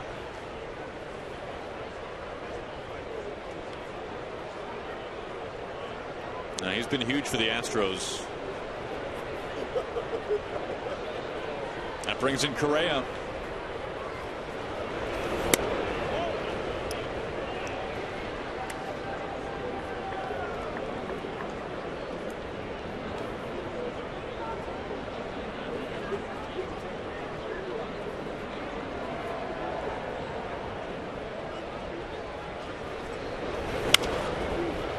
One and one.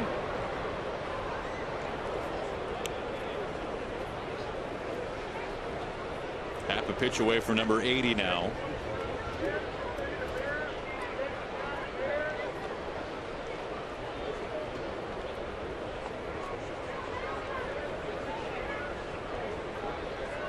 Happ has had 2 ground ball double plays turned behind him already today.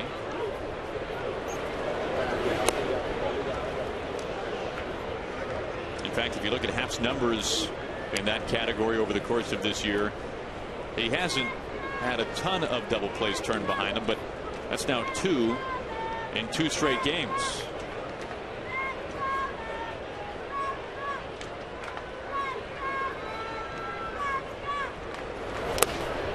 Three and one.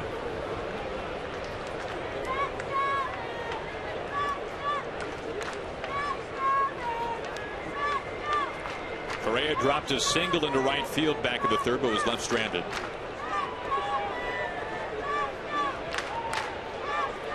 Off to a solid start, to say the least, in his big league career.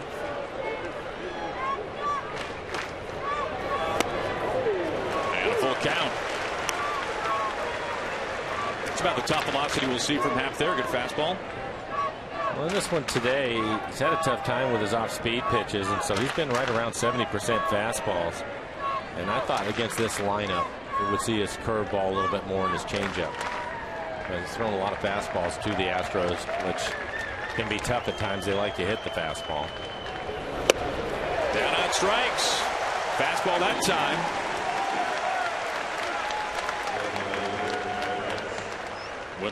Went with it again. 2 good fastballs at 94, and he's able to throw them both at the bottom of the strike zone. And Correa, a good fastball hitter. He's behind both of them.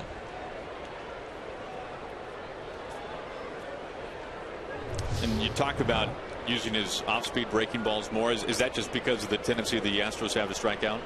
Yeah, I think so, and I think that they're so aggressive on the fastball, especially early in counts, and we saw it from Elias. Now, Taiwan was a different story last night with his fastball. He was 97 miles an hour and is pitching inside quite a bit. But I thought watching Elias go at them and the success that he had, I thought that Jay maybe would try to copy that, but he hasn't. He's really used his fastball quite a bit today.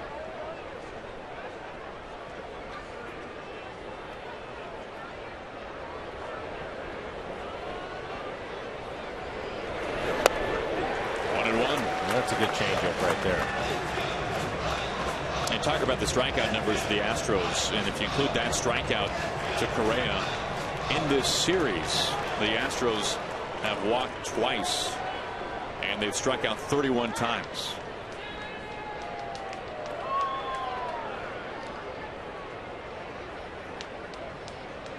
Fair to say an alarming ratio. Tom Wilhelmsen getting loose in the pen for the Mariners. Jay now at 85 pitches.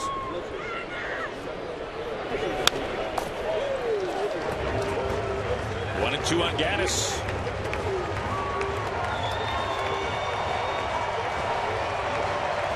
And Sucre out to have a quick word as Gaddis reached for a pitch that was just outside the zone.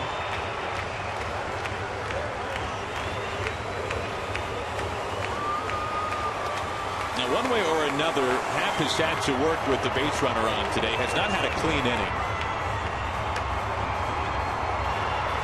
And as Wilhelmsen continues to stir, he has Castro at second, Springer at first. Both reach it on singles. Happ has kept the Mariners within reach today, but has used a fair amount of pitches to do so. The 1-2. 2-2.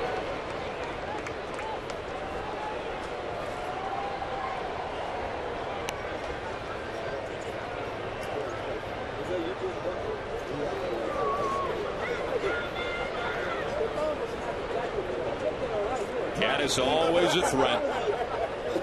Homered last night, now has 13 on the year. Springer at first, Castro at second. And the count stays put.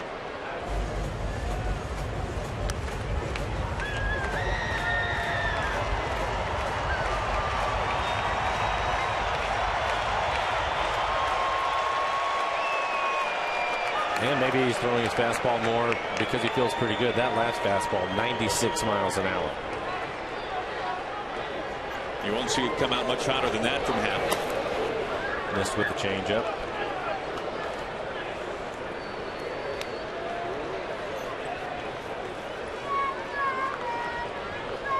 Pitch number 90 coming up as Sucre wants to check in once again.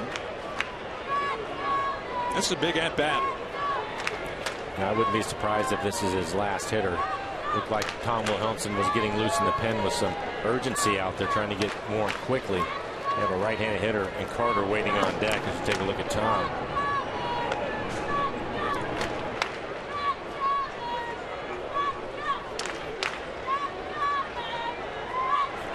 Gaddis has already driven in 1 run today. 2 outs, 2 on, and the payoff pitch. Getting out of play, foul. Sucre out of his range. Still 3-2.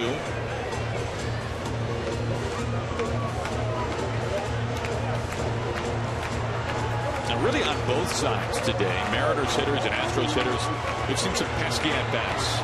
Both starters struggling at times to finish hitters off with 2 strikes. More so certainly in Velasquez than Happ. And we've seen a lot of foul balls, and even that last fastball from Jay was at 95 miles an hour. So we've seen 96, 95 in this at bat, and he averages around 91 miles an hour.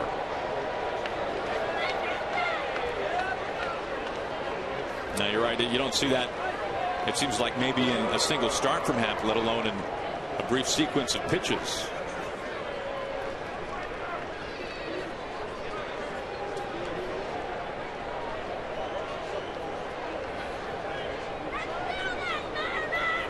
Again to 3-2 to Miller, right through his legs. Castro scores. Springer first to third. And what looked like a sure out number 3 results in the 3rd run today for the Astros.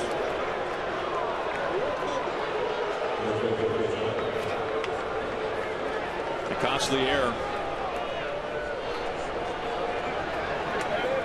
We'll take a look at it. Let's see if Brad ended up flat-footed on the ground ball. Runner should not have been a problem. He's in good shape right there to field the ground ball. No bad hop. He just came up on it.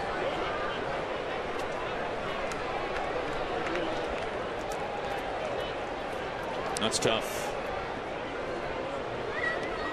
No RBI for Gaddis. And it brings in Carter. And Lloyd sticking with Happ.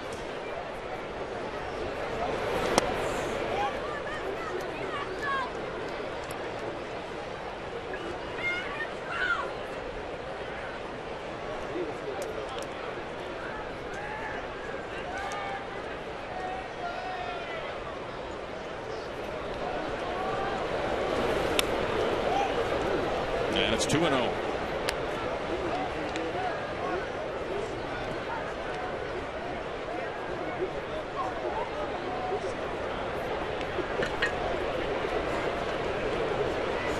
first and third for the Astros.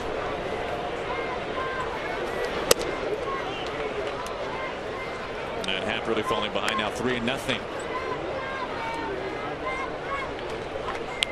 27 pitches in the inning for Jay. Well, Happ threw about 22 in the first. This has been a long fifth, though, not helped out by the error. There's a strike. And Carter definitely had the green light to swing if he wanted to, as a well-located fastball.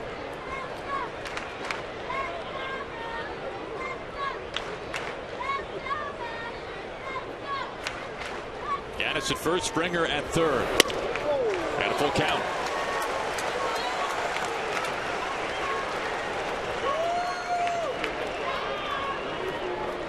Rasmus would be next.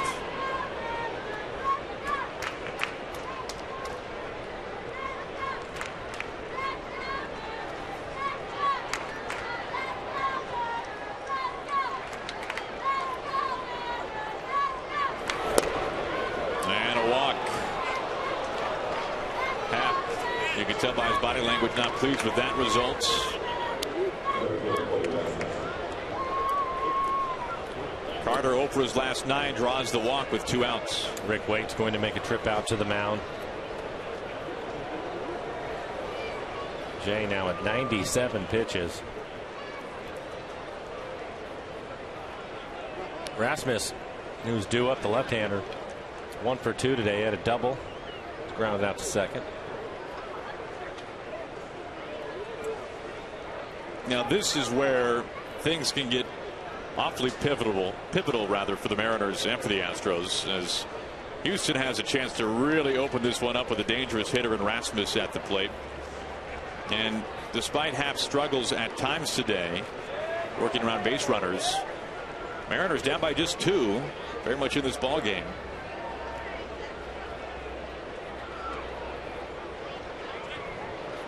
But the Mariners, the rest of the day, will be facing the Astros bullpen, which has been a very good bullpen. Not easy at all.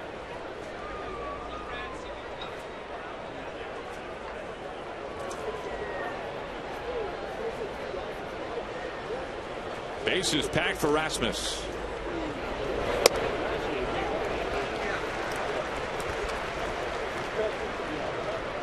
This has been a long top of the 5th. Gonzalez popped up foul to first base to lead things off. Castro singled to right. Springer then singled. Correa a strikeout, but then the 2-out error by Miller, and now a walk to Carter.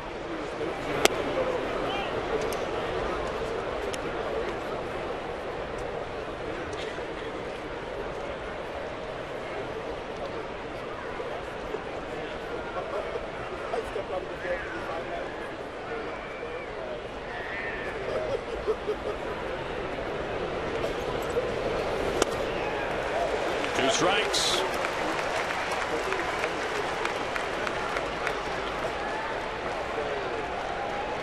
As Happ has reached the century mark.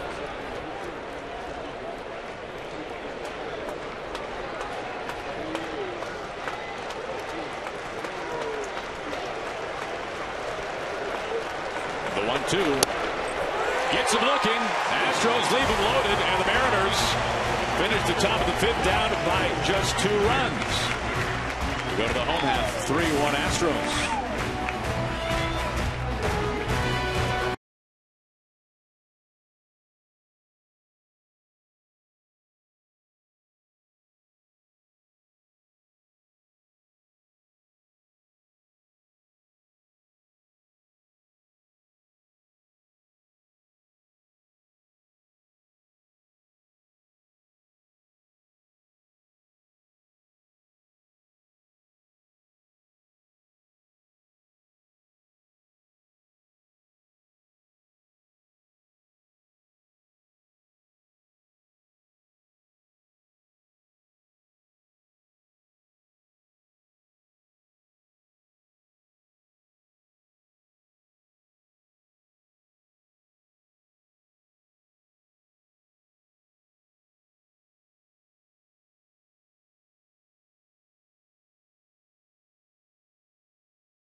court when Felix and the Mariners go head-to-head with the Kansas City Royals. It begins tomorrow night at 7:10. $30 will land you a seat in the section, a Kings Court t-shirt and a K-card.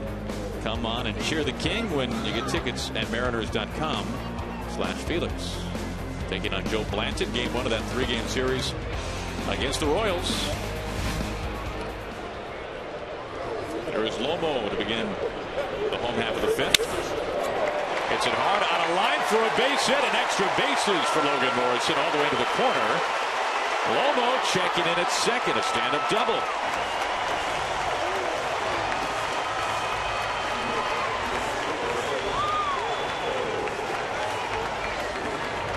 Number 100 on his career. It's been a good day for Logan Morrison. It has been, and he jumps on a first pitch fastball, just 89 miles an hour, probably middle away from him.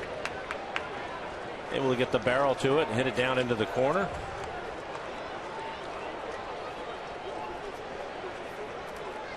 Tying run comes to the plate with some pop in Mark Trumbo.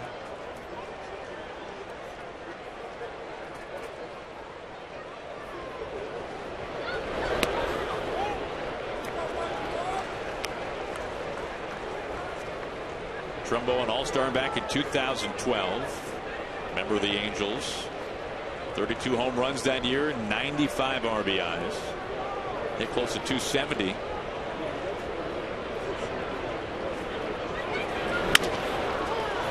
To Correa. Thought about third, instead to first. 1 out. Trumbo moves Morrison 90 feet from home.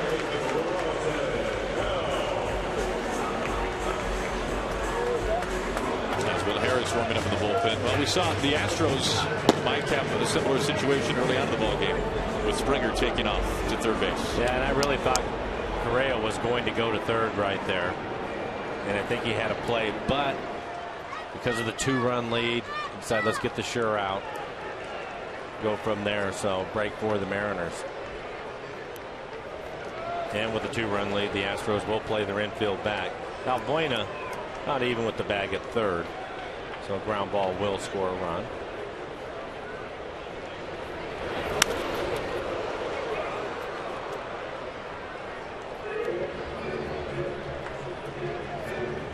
And Mike, sometimes we see the infield in on the grass with a runner at third base. Sometimes you see it back like it is now. What dictates that? Well, I think the score.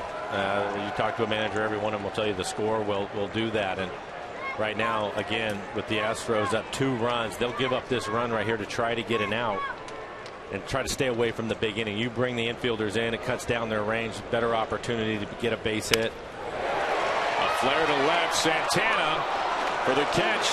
Tagging, here comes Logan Morrison, and he scores standing. Sacrifice fly by Robinson Cano. The Mariners now down by just a run.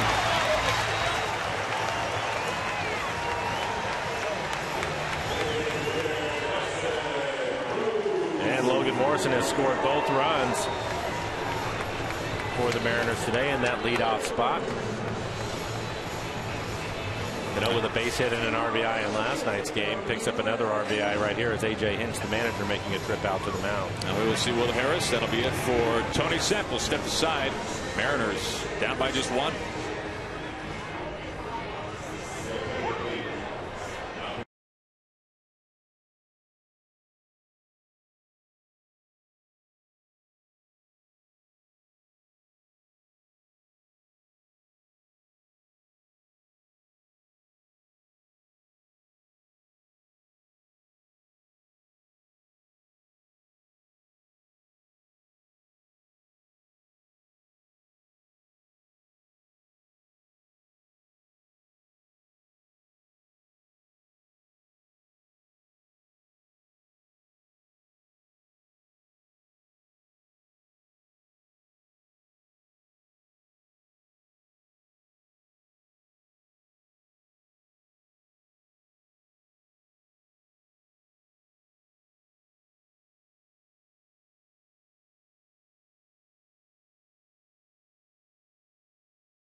with 2 outs here in the bottom of the 5th inning. Final game of the series against the Astros. Well, as always, this copyrighted telecast is presented by authority of the Seattle Mariners and may not be reproduced or retransmitted in any form. And the accounts and descriptions of this game may not be disseminated without the express written consent of your Seattle Mariners. So that's it for Tony Sipp, an inning and a third. And for the second time of the series, we see Will Harris. This will be his 27th appearance on the year. 3-0 record. 0.85 ERA, 36 strikeouts in 31 2/3. Opponents hitting just 97 against him. He has really pitched well for the Astros this year. He has given up 3 home runs. Faced Nelson Cruz. Nelson Cruz 0 for 3 against Harris. He allowed an inherited runner to score in game 1 of this series. Only the second time he's done that this year.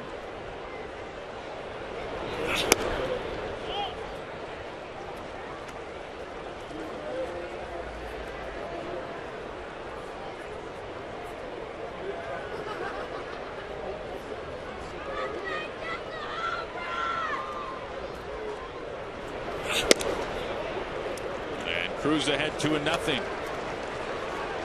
Nelson an RBI single to tie things up in the first, trying to tie it up here in the 5th.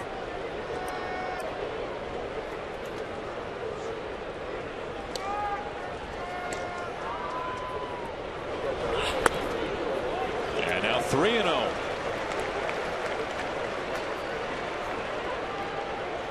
And with 19 home runs on the year, he has the green light if he likes this fastball. Tom Wilhelmsen throwing in the pen again, so it looks as if Jay Happ's afternoon is over. Here comes a 3-0 and a walk. Mariners bring the go-ahead run to the plate, and Kyle Seager.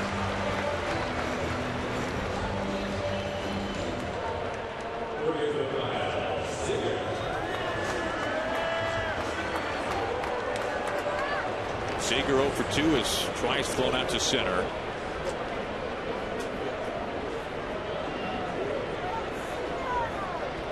Full house here today, nearly 41,000 on a perfect Father's Day from Safeco Field. The first to Seager, and Harris yet to throw a strike.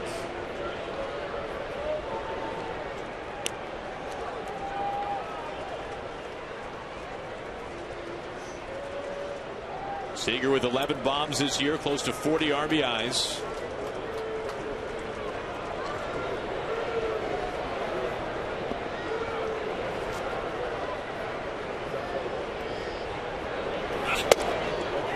Strike.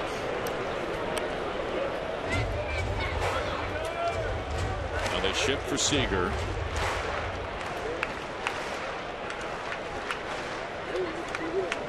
Correa swung over on the first base side of second.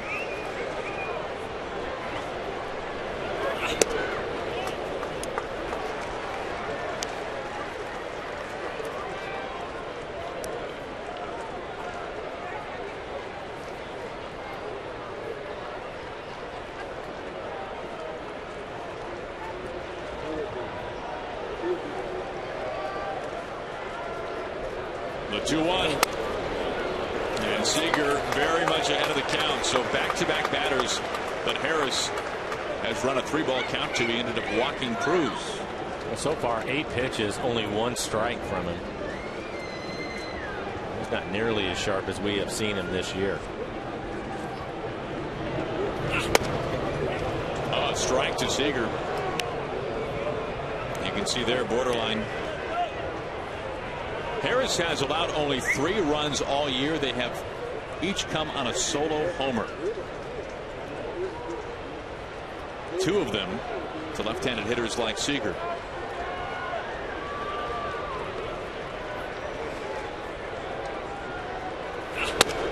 Another walk.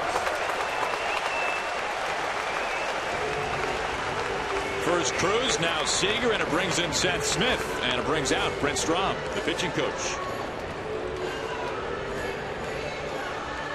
We show the numbers of Harris this year, and he has been outstanding. And we've seen him a number of times, and I haven't recalled seeing him struggle with his fastball command. He's typically just throwing fastballs. He has a good one. He's at 94 miles an hour, but not able to find the strike zone. This is only his second multi-walk game of the year. He walked 2 back on April 20th here at Safeco Field against the Mariners. So it's been since then that Harris has walked more than one batter in an appearance, and he's walked back-to-back hitters in Cruz and Seager.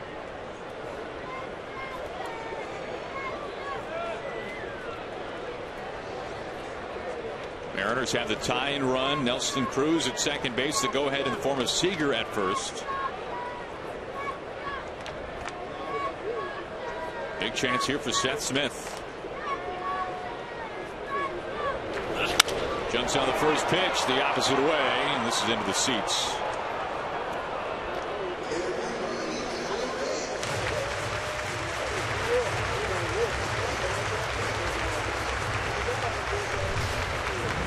Fastball just off the plate away as you take a look at this swing by Seth Smith in our Alaska Supermo.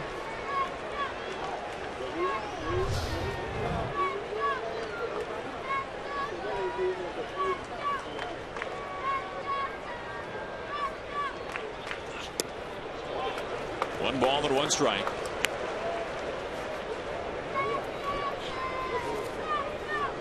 Now this Astros bullpen is second only to the Royals in the American League this year, and Harris has been such a linchpin for it. But back-to-back walks from the right-hander.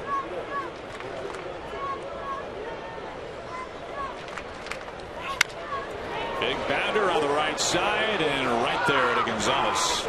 And that'll be all she wrote for the Mariners. Mariners strand 2, a couple of walks, Cruz and Seager. And through 5 innings, the Astros have the lead.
About that, have no fear. And Mike, we've got a new pitcher, Tom Wilhelmsen, taking over for Jay Happ. We do. Tom, 17 appearances on the year, a 4.19 ERA, 22 strikeouts in 19 1/3. Tom has not given up a home run this year. Good fastball in the mid-90s, 12.6 curveball. Facing Santana to begin the Astros 6th.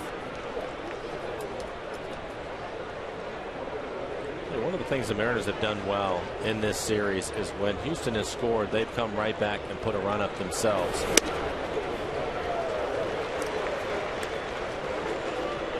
And it's been nice to see the Mariners spread out their offense. It hasn't been clustered like we've seen it at times in the last week or so. No, they've done a good job of adding on, and that's something that has been a bit of a problem.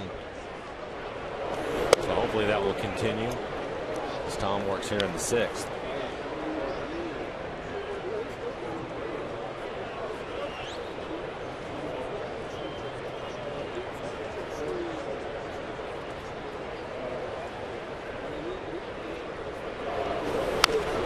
Two and two.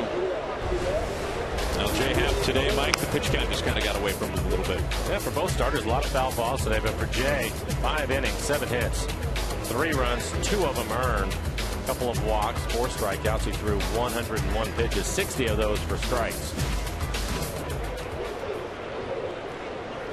2 and 2. And a full count.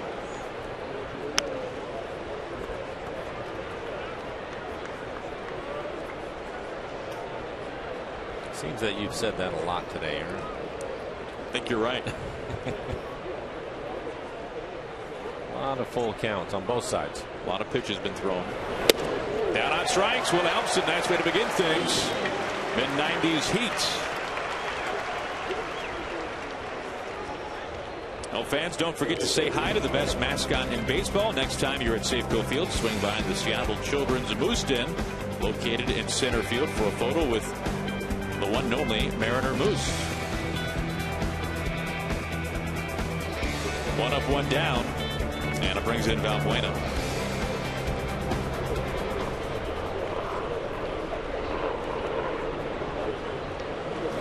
Valbuena is on a pace this year that we have just hardly ever seen in the history of the game. Entering today, as we mentioned, batting .185, 17 homers. If you look at those 2 numbers alone, and of course there's lots of baseball yet to be played, and he'll have a chance to get that average up. But there's only been 2 players before him ever to hit that low at .185 and have that many homers at 17. The last was Dan Uggla back in 2013 with the Braves. And then Rob Deere back in '91 with the Tigers. And those have been the only 2 guys. I would have been able to get Rob Deere. Uggla, I wouldn't have guessed. But Rob Deere, yes. That's going off the numbers that Valbuena's at right now. $185 and 17 homers.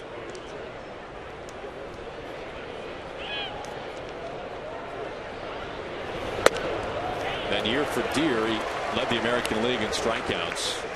He hit 179. He drove in 64 runs.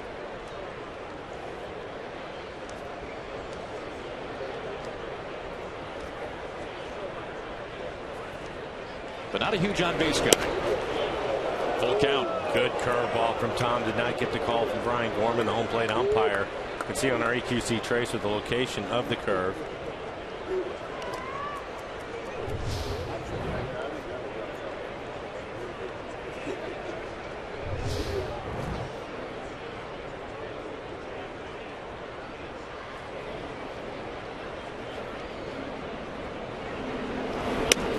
And a walk. 1 out walk to Valbuena.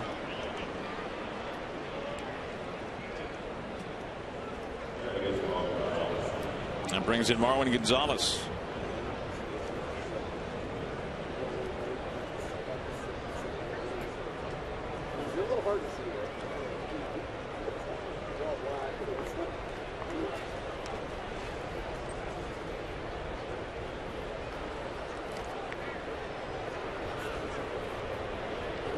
Gonzalez 0 for 2, bounced to a double play his first time inside the batter's box.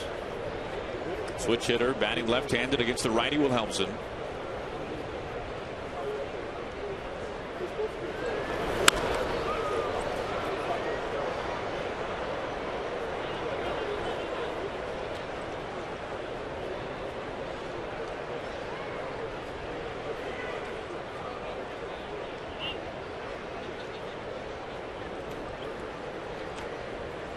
$40,905 spending Father's Day here at Safeco Field. Hoping for a Mariners come from behind win.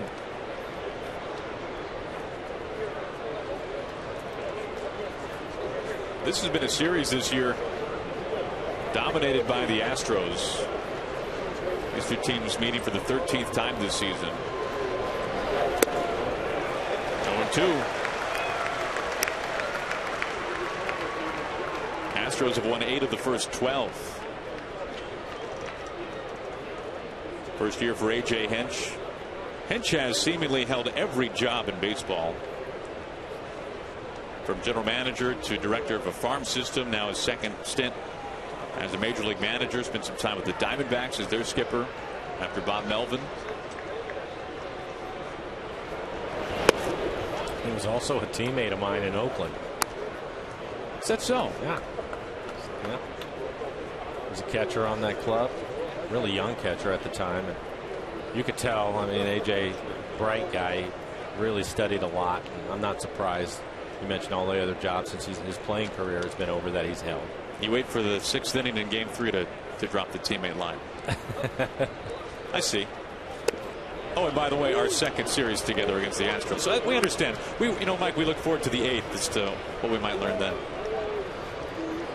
I think actually I mentioned it to you when we were in Houston. You just once again did not pay attention to me, Aaron. I'll have to check my notes. 2 balls and 2 strikes. I would never. Mike, I would never. Up the middle. Base hit. Valbuena to second. Holds up there.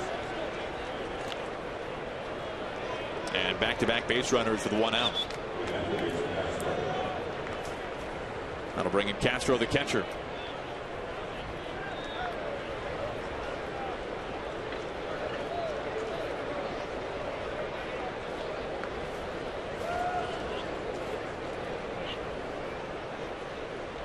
Valbuena at second. Gonzalez at first base. He reaches for the first time today. And Castro, just like his manager, a Stanford product. Former first-round draft pick by Houston.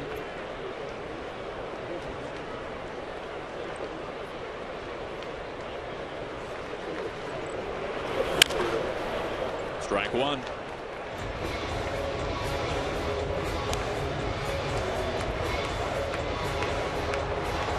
Tom looks as if he has good stuff today. That last fastball at 96 miles an hour with some sink to it. We've also seen the great 12-6 curveball. Was mixed in a few changeups. Even been able to throw his slider for a strike. So he looks as if he's locked in. He just needs to get a ground ball. Get out of the inning. Houston 2 for 7 with runners in scoring position. And Tom ahead 0-2. 97 on that fastball. I know, Mike, on radio today on the roundtable, you talked a little bit about pitching coach Rick Waits and Tom, a tough 2013, and what a fine job it was for Wilhelmsen last year, serving in a variety of roles, and certainly Rick Waits has had some fingerprints on that as well. No, I think you have to give Rick a lot of credit for what the pitching staff has done all year last year and even here in the first half of this year. Struggling in April, and he was able to get things turned around. There's another good curveball from Tom. Castro thought that pitch was down. But a good 12-6 curveball. Take a look at it. 77 miles an hour. Nice job by Sucre to frame the pitch.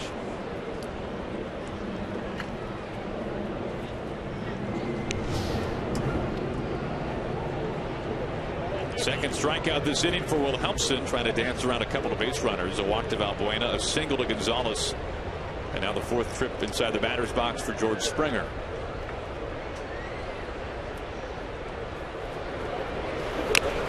A couple of hits already today for Springer, both singles, has scored a run.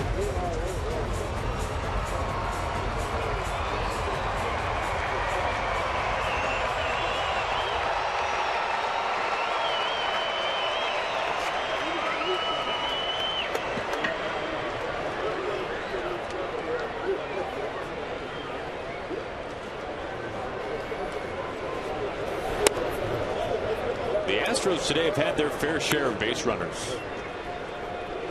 They've had at least one runner on in every inning. And they've had a hit every inning with the exception of the 4th. The lone base runner there, a 2-out walk to Domingo Santana.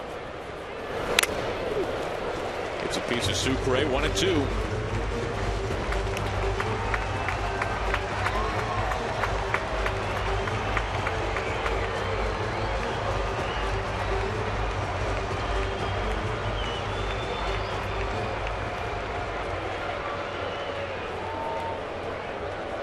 Well, Happ was able to keep this game close with a big strikeout to end the 5th. The Mariners added a run in the bottom half to pull within one. Well, Helmson trying to do the same.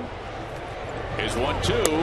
Swing and a miss for strike 3. Goes with the curveball again. And it's equally as devastating to George Springer as it just was to Jason Castro. We go to the bottom of the 6th. Mariners down by 1.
Game changer, and this has proved costly so far. An error with 2 outs by Brad Miller and allowed a run to score, and it has helped to give the Astros a 1-run lead. And it looked as if Brad was in good position to make the play. Fortunately, he just lifted up his glove a little bit early, and that is the difference so far. And here's Miller leading off the bottom of the 6th.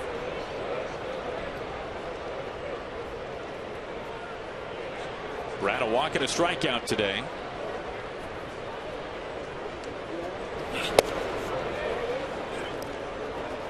Harris was really able to tiptoe a tight wire in the 5th. He came on in relief of Tony Sipp, walked Cruz, and then walked Seager, and then was able to get Seth Smith to ground out with only a 1-run lead. Off the hands and caught there by Carter. Pitch came inside on Miller, it looked like, out number 1. That brings in James Jones. Really like to see James get on base right now. See him run around a little bit. He has been almost perfect stealing in his big league career. You mean 96.5%? That works. The bunt. Harris the bare hand. Out number 2. It's a good idea. Fortunately, he started to fall back when he put the bunt down, so he didn't have any momentum going to first base. So it was an easy play by Harris. Take a look at it as he starts to bunt it. It's inside, so he'll give some ground, and he wasn't able to get out of the box as quickly as he normally would. Almost hit his hand. You can see his legs there got a little tangled up. Yeah. That brings in Sucre with 2 outs. Now, Jones is the perfect example, it seems like, of a player, and a young player still, that with practice and repetitions, if he can learn the art of the bunt, how many points can he add to his average every year? Quite a few. If you think I mean, how many times do you think he would get to first base if he dropped 10 bunts down? Yeah. 4 at least, right? At least, yeah. Yeah. So probably a good idea.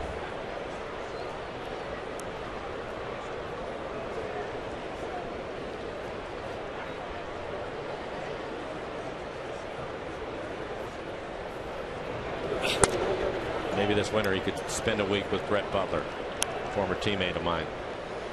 I was playing with the Dodgers. Brett Butler, he would go down to the cage and practice bunting every day. And I'm not sure how many infield hits he ended up with in his career, but that was a big part of his game. Paid off. It certainly did. Correa pop-up. There's Correa. The shortstop makes the catch in a 1-2-3 inning spun by Will Harris. We go to the 7th. Mariners trailing by 1.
Mariners contest winners. They had a chance to meet Lloyd McClendon today before the game, and they are loyal viewers on GCI Alaska.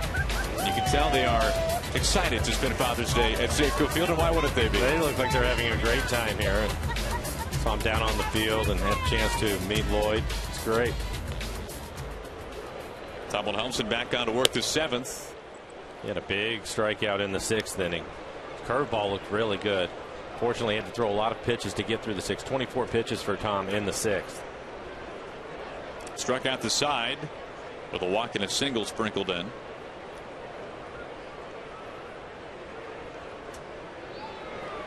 Now this has been a slow-moving game at times today. We saw a very laborious first inning overall. The first inning that, to get 6 outs in total, it took over half an hour.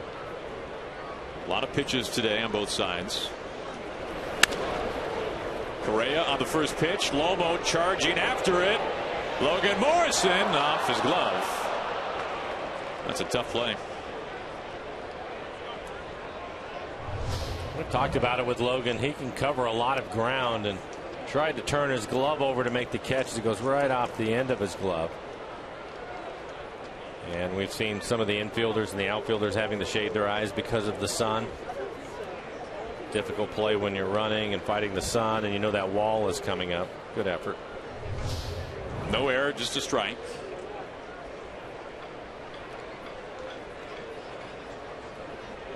The at bat for Correa continues. Probably fair to say that Lomo is a little underrated just as a baseball player. When we see what he does defensively, an underrated first baseman. As we saw last night, he can swipe a bag from time to time when need be. And lately has been in a really nice groove at the plate. Yeah, I think the more that we watch Logan, especially this year, since he's not moving from the outfield to first base, we get to see him at first base. He has a real good feel of the game. And for a big man, he's a good athlete. He moves around well. Has a really good throwing arm for a first baseman. But even his ability to steal bases, his timing, usually gets a pretty good jump. It'll be interesting as the season moves on to see how much more he's going to be able to steal now that everybody is aware that he can and will do it. But he just has a real good feel for the games. You take a look at Joe Beimel getting loose in the pen along with Mark Lowe stretching. Joe Thatcher, veteran left-hander for the Astros. 2-2. And you really wonder, during his time in Miami with the Marlins, of course, the Mariners trading Carter Capps, a 1-for-1 swap to Miami to acquire Logan Morrison. Lomo was playing a lot of outfield with the Marlins, and you wonder how much he was miscast in the outfield, because we've seen him just excel at first base. And with the outfield came some injuries for Logan as well.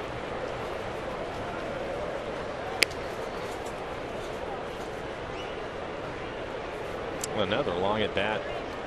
Correa, now this will be the 7th pitch of this at bat.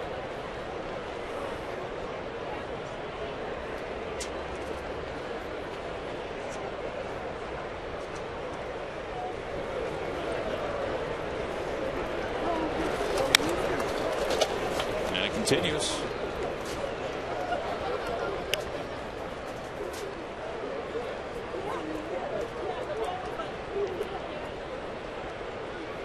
And you know, while we're talking about Logan Morrison, he is holding his charity wine tasting event tonight, uncorkforacause.com. That's in Woodinville. You can get tickets there. And Logan, a very, very special relationship with his father, who spent 30 years in the Coast Guard and sadly passed away from lung cancer. And he was not a smoker, a non-smoker. So on Father's Day, always a heartfelt day for Lomo.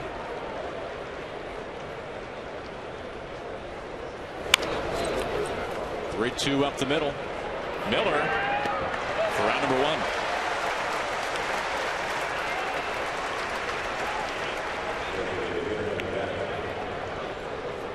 One up, one down. It brings in Evan Gattis.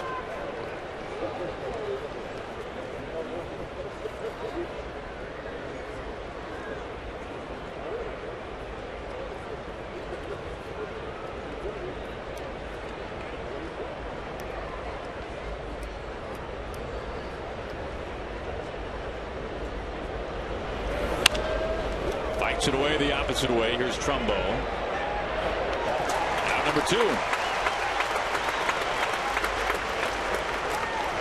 Well, you can watch every out-of-market game live or on demand in true HD on over 400 mobile and connected devices with MLB.TV Premium, real-time highlights, live look-ins, pitch tracking, and more every night on every device. Blackout and other restrictions do apply. Visit MLB.TV for details. What can I say? Old habits die hard. As we go with 2 outs to Chris Carter.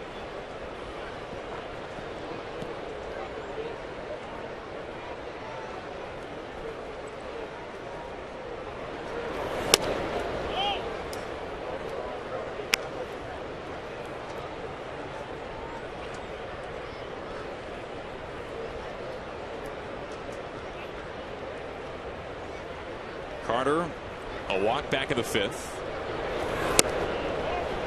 And he's ahead 2-0. Now we saw activity in the bullpen. A lefty Joe Beimel, lefty Colby Rasmus due up next. You can see Tom's pitch count at 36 now.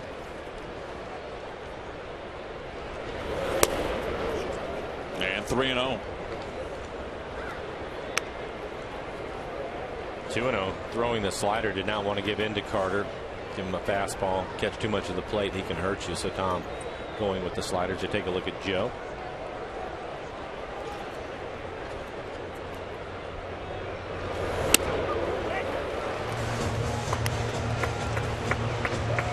Fastball there to make it 3-1.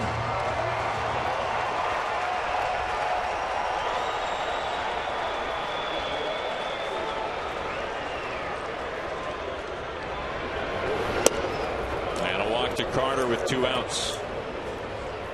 Second walk today from Wilhelmsen.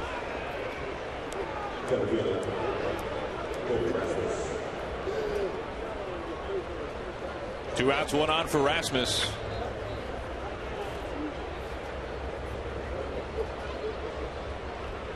Sticking with Wilhelmsen. Mariners will put the shift on with Rasmus hitting. See Brad Miller over on the right side of the infield.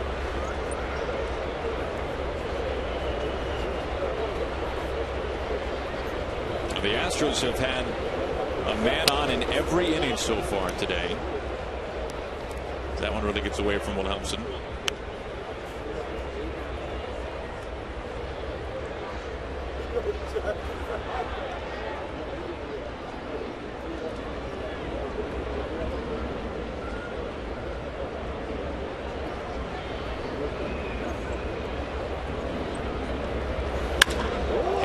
Trouble right field. Trumbo can do nothing about it. Rasmus got all of that one, his 10th on the season, and the Astros have opened it up a little bit. 5-2 Houston.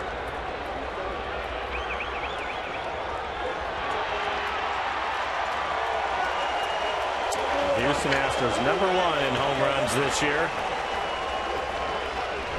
And Rasmus will get a fastball 94 miles an hour right in the middle of the plate.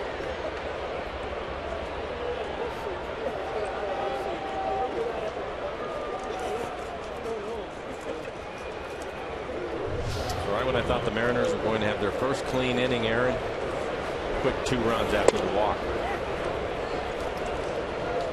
Yeah, that's a tough break for Wilhelmsen. Got the ground out, the fly out. Got Gaddis on the first pitch, but then the walk to Carter. Here is Santana.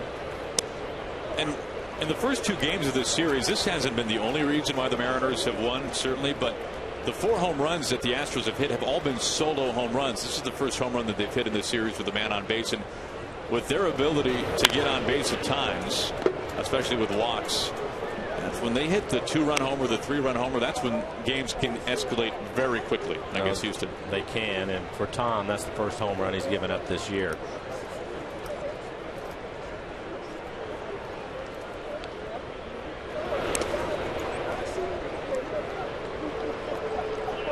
One and 2 missing on the curve.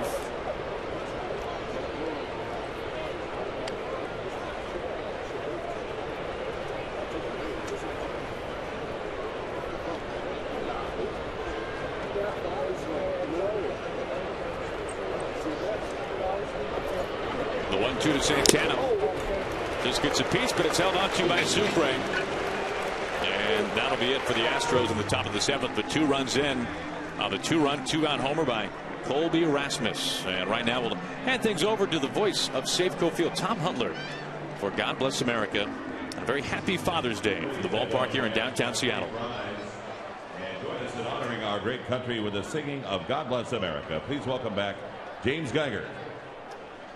God bless America, land that I love. Stand beside her and guide her through the night with a light from above. From the mountains to the prairies, to the oceans white with foam. God bless America, my home, sweet home. God bless America, my home, sweet home.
Thatcher how a Washington's lottery win would change your bucket list. Play today.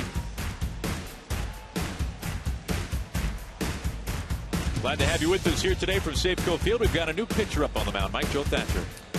Sidearm left-hander Joe Thatcher, veteran, 1.88 ERA for him. 18 strikeouts over 14 in the third. Opponent seeing 235 against Joe. He's not given up a home run this year.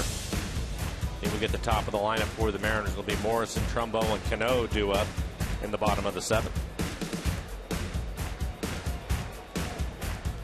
Thatcher last year with the Diamondbacks, also about 16 appearances out of Mike Scioscia's bullpen with the Angels. And now on to Houston.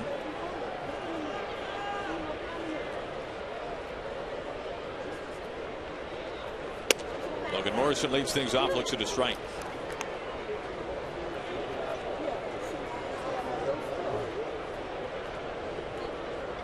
Logan 1 for 2 this afternoon. Hit a double his last time up. He's also scored both of the runs for the Mariners.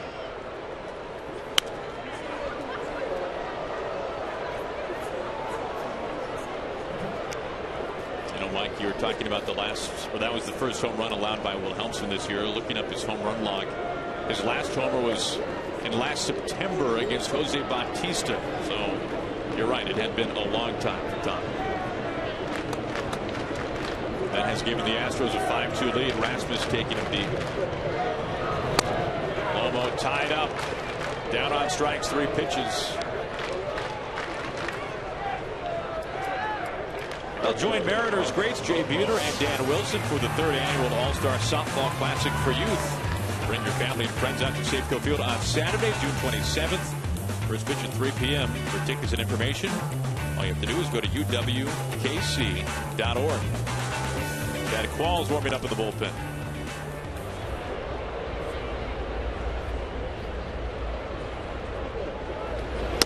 In steps Trumbo. I think Chad Qualls, he's getting ready for Nelson Cruz. Trumbo, Cano, and then Cruz do.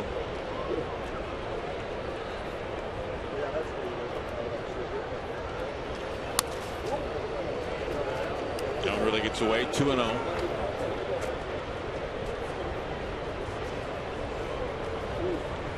And we saw it last year with Austin Jackson, and saw it a little bit this year with Trumbo, and he's spoken to it. He talked about it last night after the game, just what it takes to make that transition over the course of, well, being traded in season, as he grounds out to Gonzalez.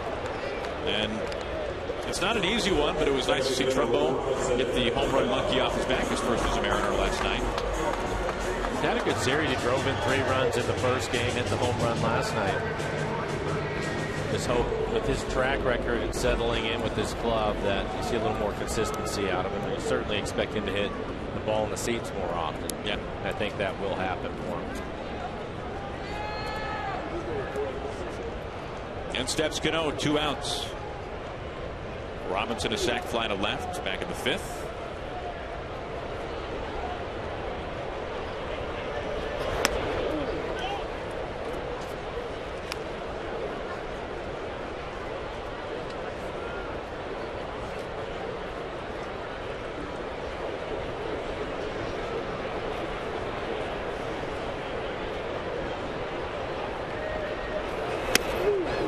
And on the hands, 1-1.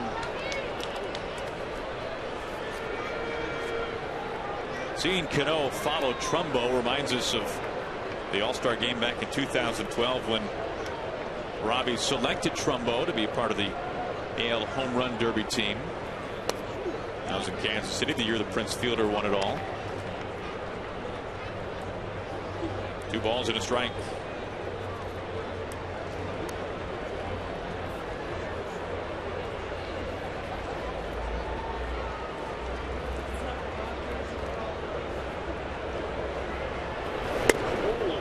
It was in that year where Cano did not select Billy Butler of the Royals, and when we went to Kansas City last year, first year that Cano was, of course, with the Mariners, and Robinson was just greeted by a chorus of boos, all of Kauffman Stadium raining boos, and we're all thinking, what's going on here? What's the beef that Kansas City has with Cano? Well, it revolved around Billy Butler.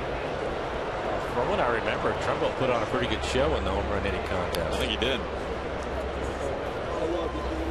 That doesn't matter to Kansas City fans, apparently. No, it didn't.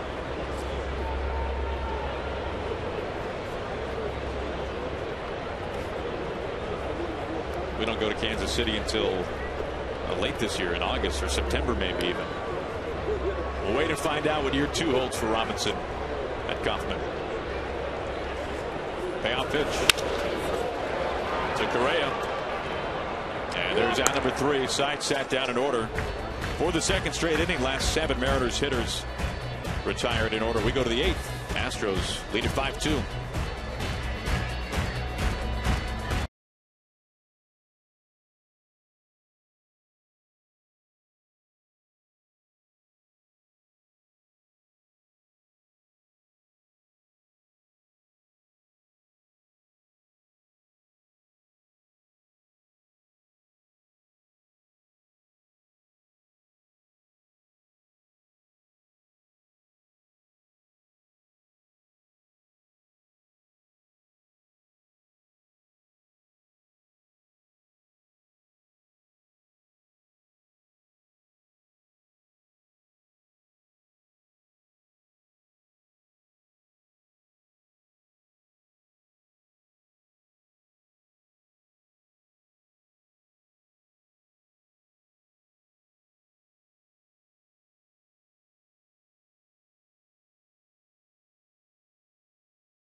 Mariners baseball on Root Sports is brought to you by Money Tree, proud to make a donation to Mariners Care for every Mariners win. By Jack in the Box, taste the new black pepper cheeseburger today only at Jack in the Box. By Geico, 15 minutes could save you 15% or more on car insurance. And by CenturyLink, your link to what's next. Bottom 3 due up for the Houston Astros. Another look at Green Lake on an absolutely gorgeous day here in Seattle. Many choosing to spend their Father's Day here at Safeco Field. Nearly 41,000 in the house today. Many young families. And who knows, probably some first trips to Safeco Field today for some youngsters, as Joe Beimel is up on the mound. 17 appearances for Joe, 3.71 ERA, 10 strikeouts over the 17 innings he has worked. Opponent's hitting .226. Facing Valbuena. And on this Father's Day, Joe Beimel, a proud father. In fact, wearing number 97 for one of his sons who was born in 1997, who just recently graduated from high school. So if you've wondered, that's why 97 is on the back of Joe Beimel. We can't explain 99 for James Jones, though. There's not a similar tie-in there.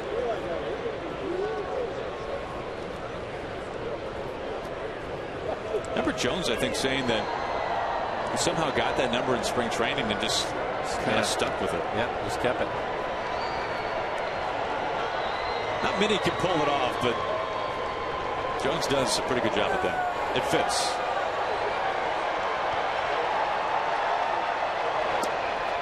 One and two.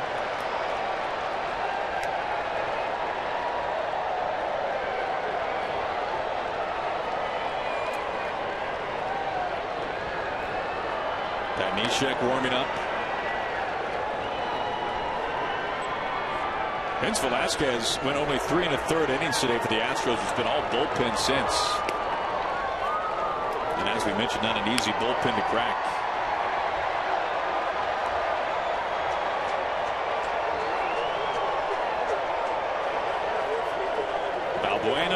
walk and an RBI single today.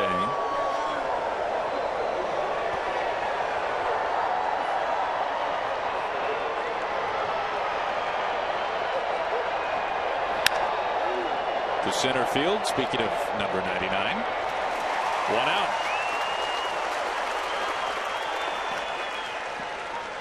Well, the Mariners Team Store Fan Dream Stakes contest is going on now. When you stop by any of the 5 Mariners team stores to sign up, you're automatically entered to win one of 10 great prizes, including authentic Mariners apparel, a photo with a player, or even the chance to throw out the first pitch. So stop by Mariners Team Store to enter.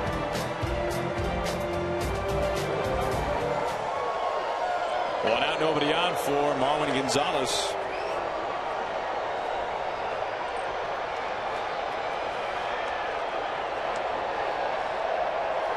Showing bunt. And it's found back.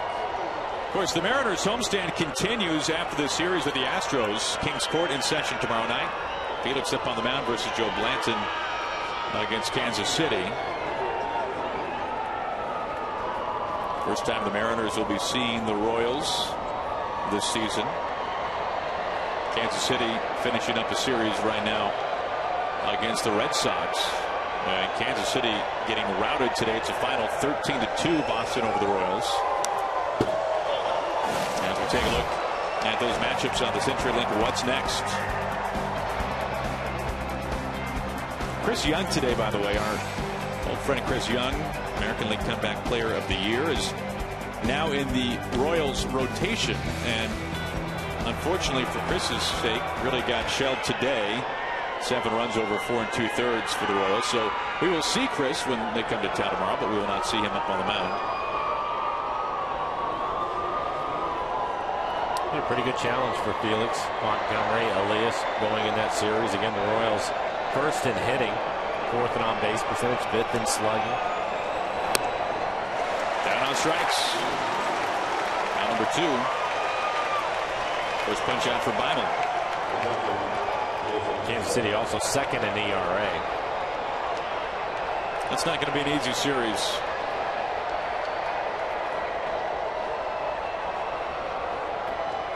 The Red Sox knocked around 16 hits today against the Royals. That was at Kauffman Stadium. And for all that talk a couple of years ago about the James Shields deal and how can you give up Will Myers, this is the prospect of a generation, seemed to work out pretty well for Kansas City. Castro to center once again, James Jones territory, and the side retired in order for the first time today. And it's from the left arm of Joe Beimel. We go to the bottom of the 8th. Astros have the lead.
Thursday, we will see him tomorrow in Game 1 against Kansas City, and earlier today before the game.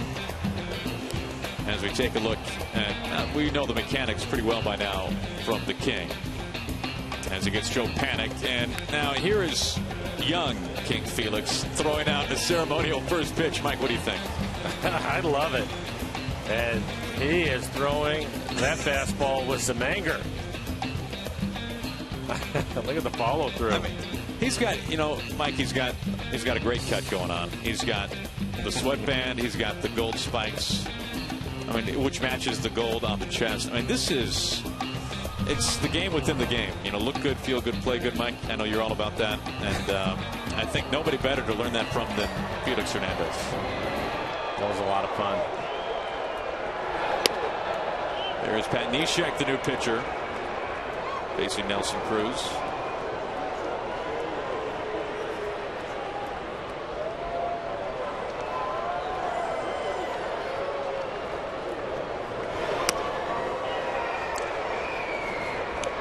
Neshek, a former All-Star with with the Cardinals. You can see what he's done this year. His 30th appearance, 3-0 record, a 2.88 ERA, 24 strikeouts, only 3 walks. He was quickly behind Cruz here, 2-0. Right back in the count.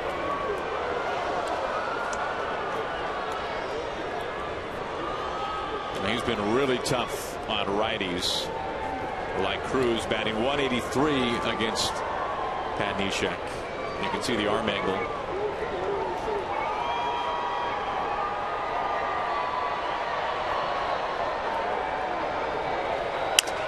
Breaks his bat out to Correa, deep backhand, and Carter able to keep his foot on the bag for round number 1. That brings in Kyle Seager. Take a look at the arm from Neshek and the angle at which he throws home plate. You can see why right-handers have a tough time against him. Unusual windup.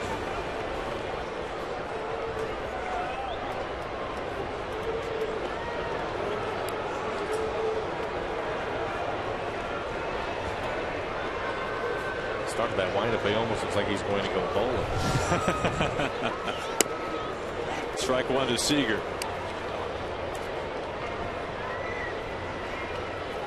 There's a lot of movement on his fastball doing that. Everything trying to stay down with it.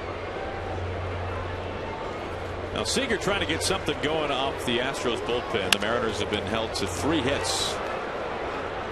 Won't find one here. Valbuena to Carter for round number 2. And here comes Seth Smith. Mariners 11 runs the first 2 games of this series combined against the Astros, winning both games. Backed by some really strong starting pitching. We saw Elias in game 1, Taijuan Walker last night.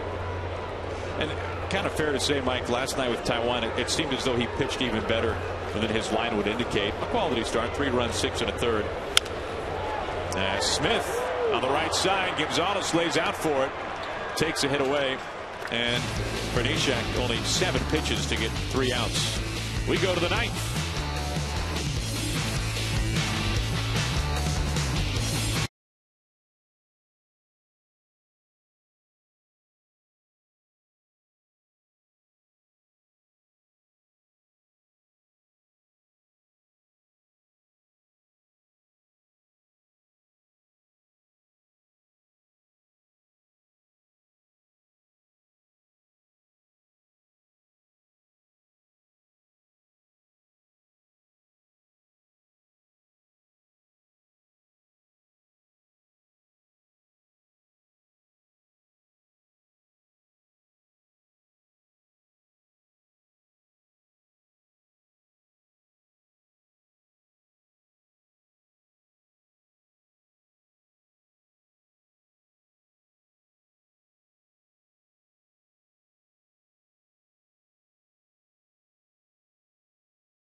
Field on Father's Day.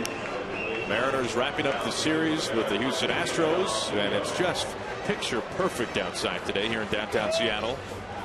Happy you can join us for Mariners baseball on Root Sports. Aaron Goltz with Mike Flowers and our entire Root Sports crew, and Vidal Nuno, the new pitcher up on the mound for the Mariners. 6 appearances, 1.5 ERA, 7 strikeouts, just 1 walk in 6 innings. Goltz hitting .200. Good fastball in the low 90s. Mix in a slider with it. And he will deal with the top of the lineup for the Astros. Springer, Correa, and Gaddis due up. Nuno had a short night last night, did not record an out. Faced 2 batters, 7 pitches. Now facing George Springer. Trying to follow up on Joe Beimel, who spun the first 1, 2, 3 inning today for a Mariners pitcher.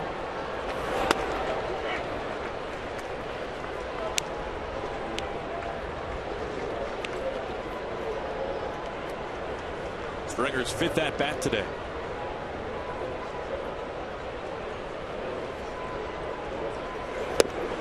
And it's quickly 0-2.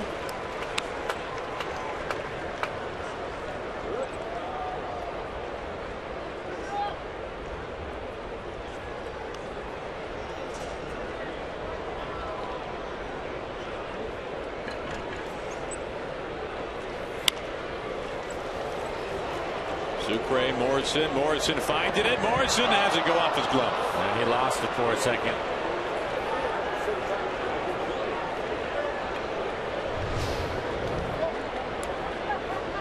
Right off the heel of his glove.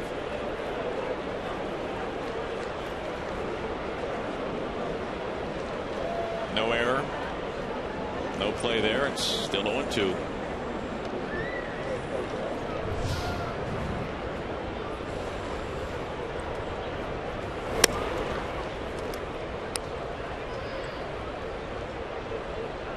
Springer, a former first-round draft pick by the Astros. You could say that about a number of their starters in the lineup today. And this is crushed. Jones trying to find it, and he's out of room. It's gone. Now this has been some kind of month for George Springer. Batting nearly .400 in June, and he picks up home run number 12 on the season. 6-2 Astros. 3 for 5 today, including that home run.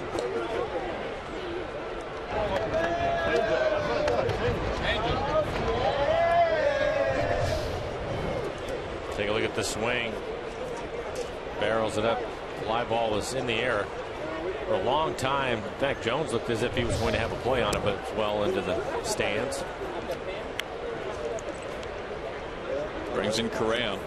So this is now the 3rd straight game, or every game of this series, where the Astros have hit 2 home runs, which for the better part of this year, in fact, until the Astros came to town, that has been the magic number for Houston. Entering this series, the Astros had not lost when hitting 2 or more home runs. In fact, they were 27-0 when hitting 2 homers, but they've lost the first 2 games of the series when going deep twice. First 2 times they've lost when that's happened. This one much more manageable for Jones. Out number 1.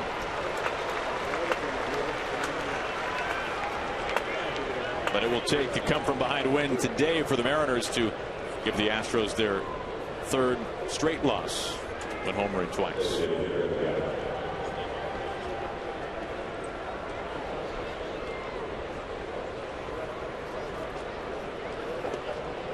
One out for Gaddis.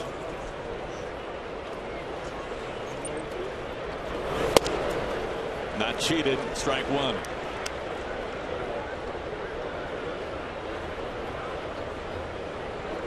Safe to say that Evan Gaddis is a max effort swinger. I think that is fair.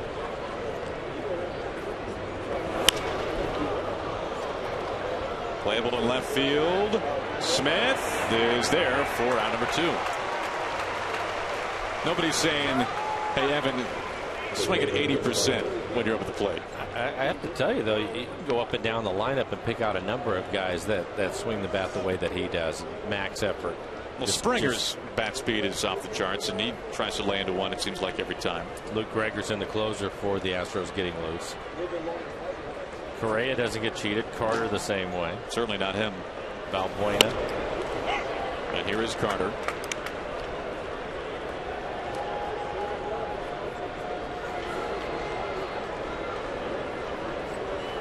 Astros with more home runs than any other team in baseball this year.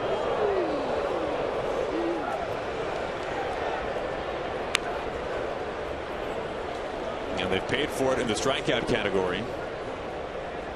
But a first place team. And with the 2 home runs today, 103 home runs already. 103. This is their 71st game of the year. He goes around. That's it for Carter. He strikes out for the first time today. And that does it in the top of the 9th. We go to the home half. Mariners down to their final 3 outs today.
Mariners down to their final 3 outs, and we take a look now at the Astros closer, Luke Gregerson.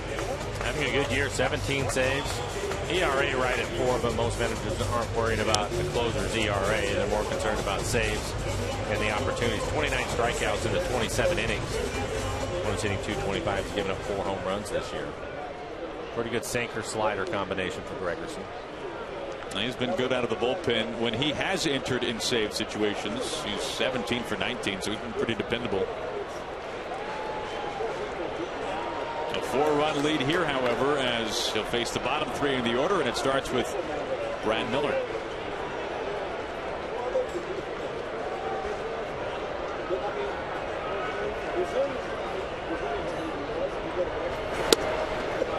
Now, on this Father's Day, you think about Brad Miller. We see his dad on the road all the time.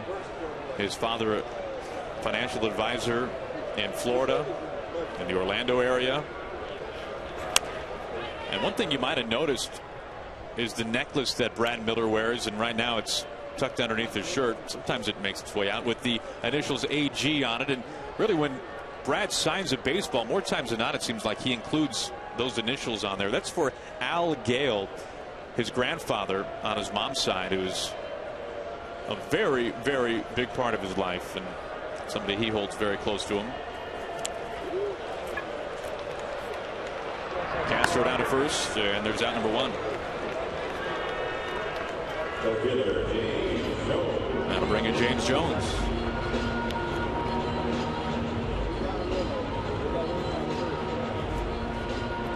Dustin Ackley has come out on deck. He will pinch hit for Sucre. Haven't seen much of Ackley lately.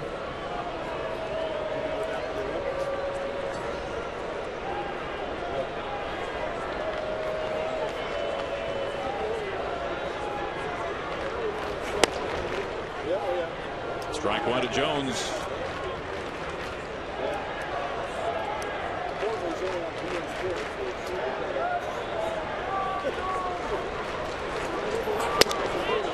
Now the role that Jones has with the Mariners, we heard Lloyd talk about it when he was recalled from Tacoma. It's not an everyday role, and for Jones the challenge will be how to stay sharp when he's not in the lineup each and every day. And of course speed is the element of his game. We know what he can do on the base paths, but like any man who can swipe a base, got to get on base first, and not an easy role when you're not an everyday guy. It's not, but I think that we're going to see him probably pinch run quite a bit late in games. Mariners typically play a lot of close games, and I think that's where he's really going to have an impact on this club. Gets caught looking. Back-to-back strikeouts. And it's up to Ackley at this point.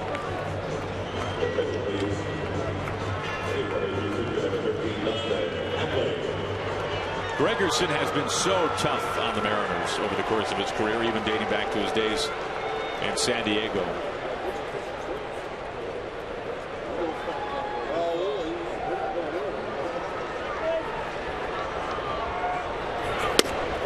Strike one to Ackley.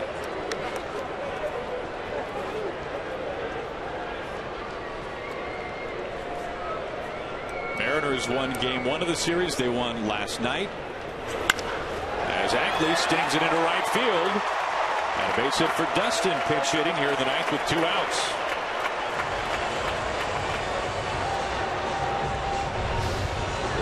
Looks like Dustin gets a slider. It's in the middle of the plate and down. Able to barrel it up, line it into right field, hit it hard.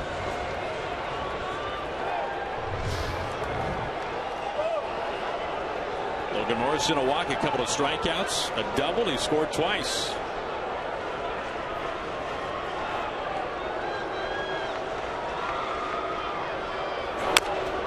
The first pitch, a chopper foul. Now from here the Astros continue on a West Coast road trip, and they will go down to Anaheim for a 3-game series against the Angels. As I told you before, the Kansas City Royals coming to town. Felix up on the mound tomorrow night in game 1.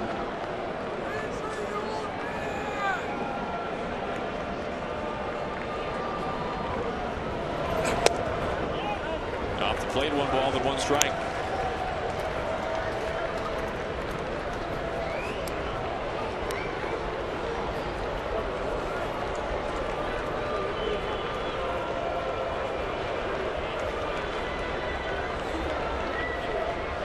Have seen a lot of the Astros lately.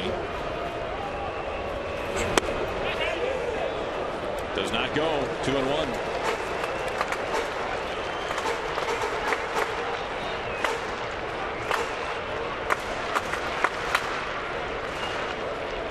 And it won't be until well after the All-Star break when these two teams will tangle again.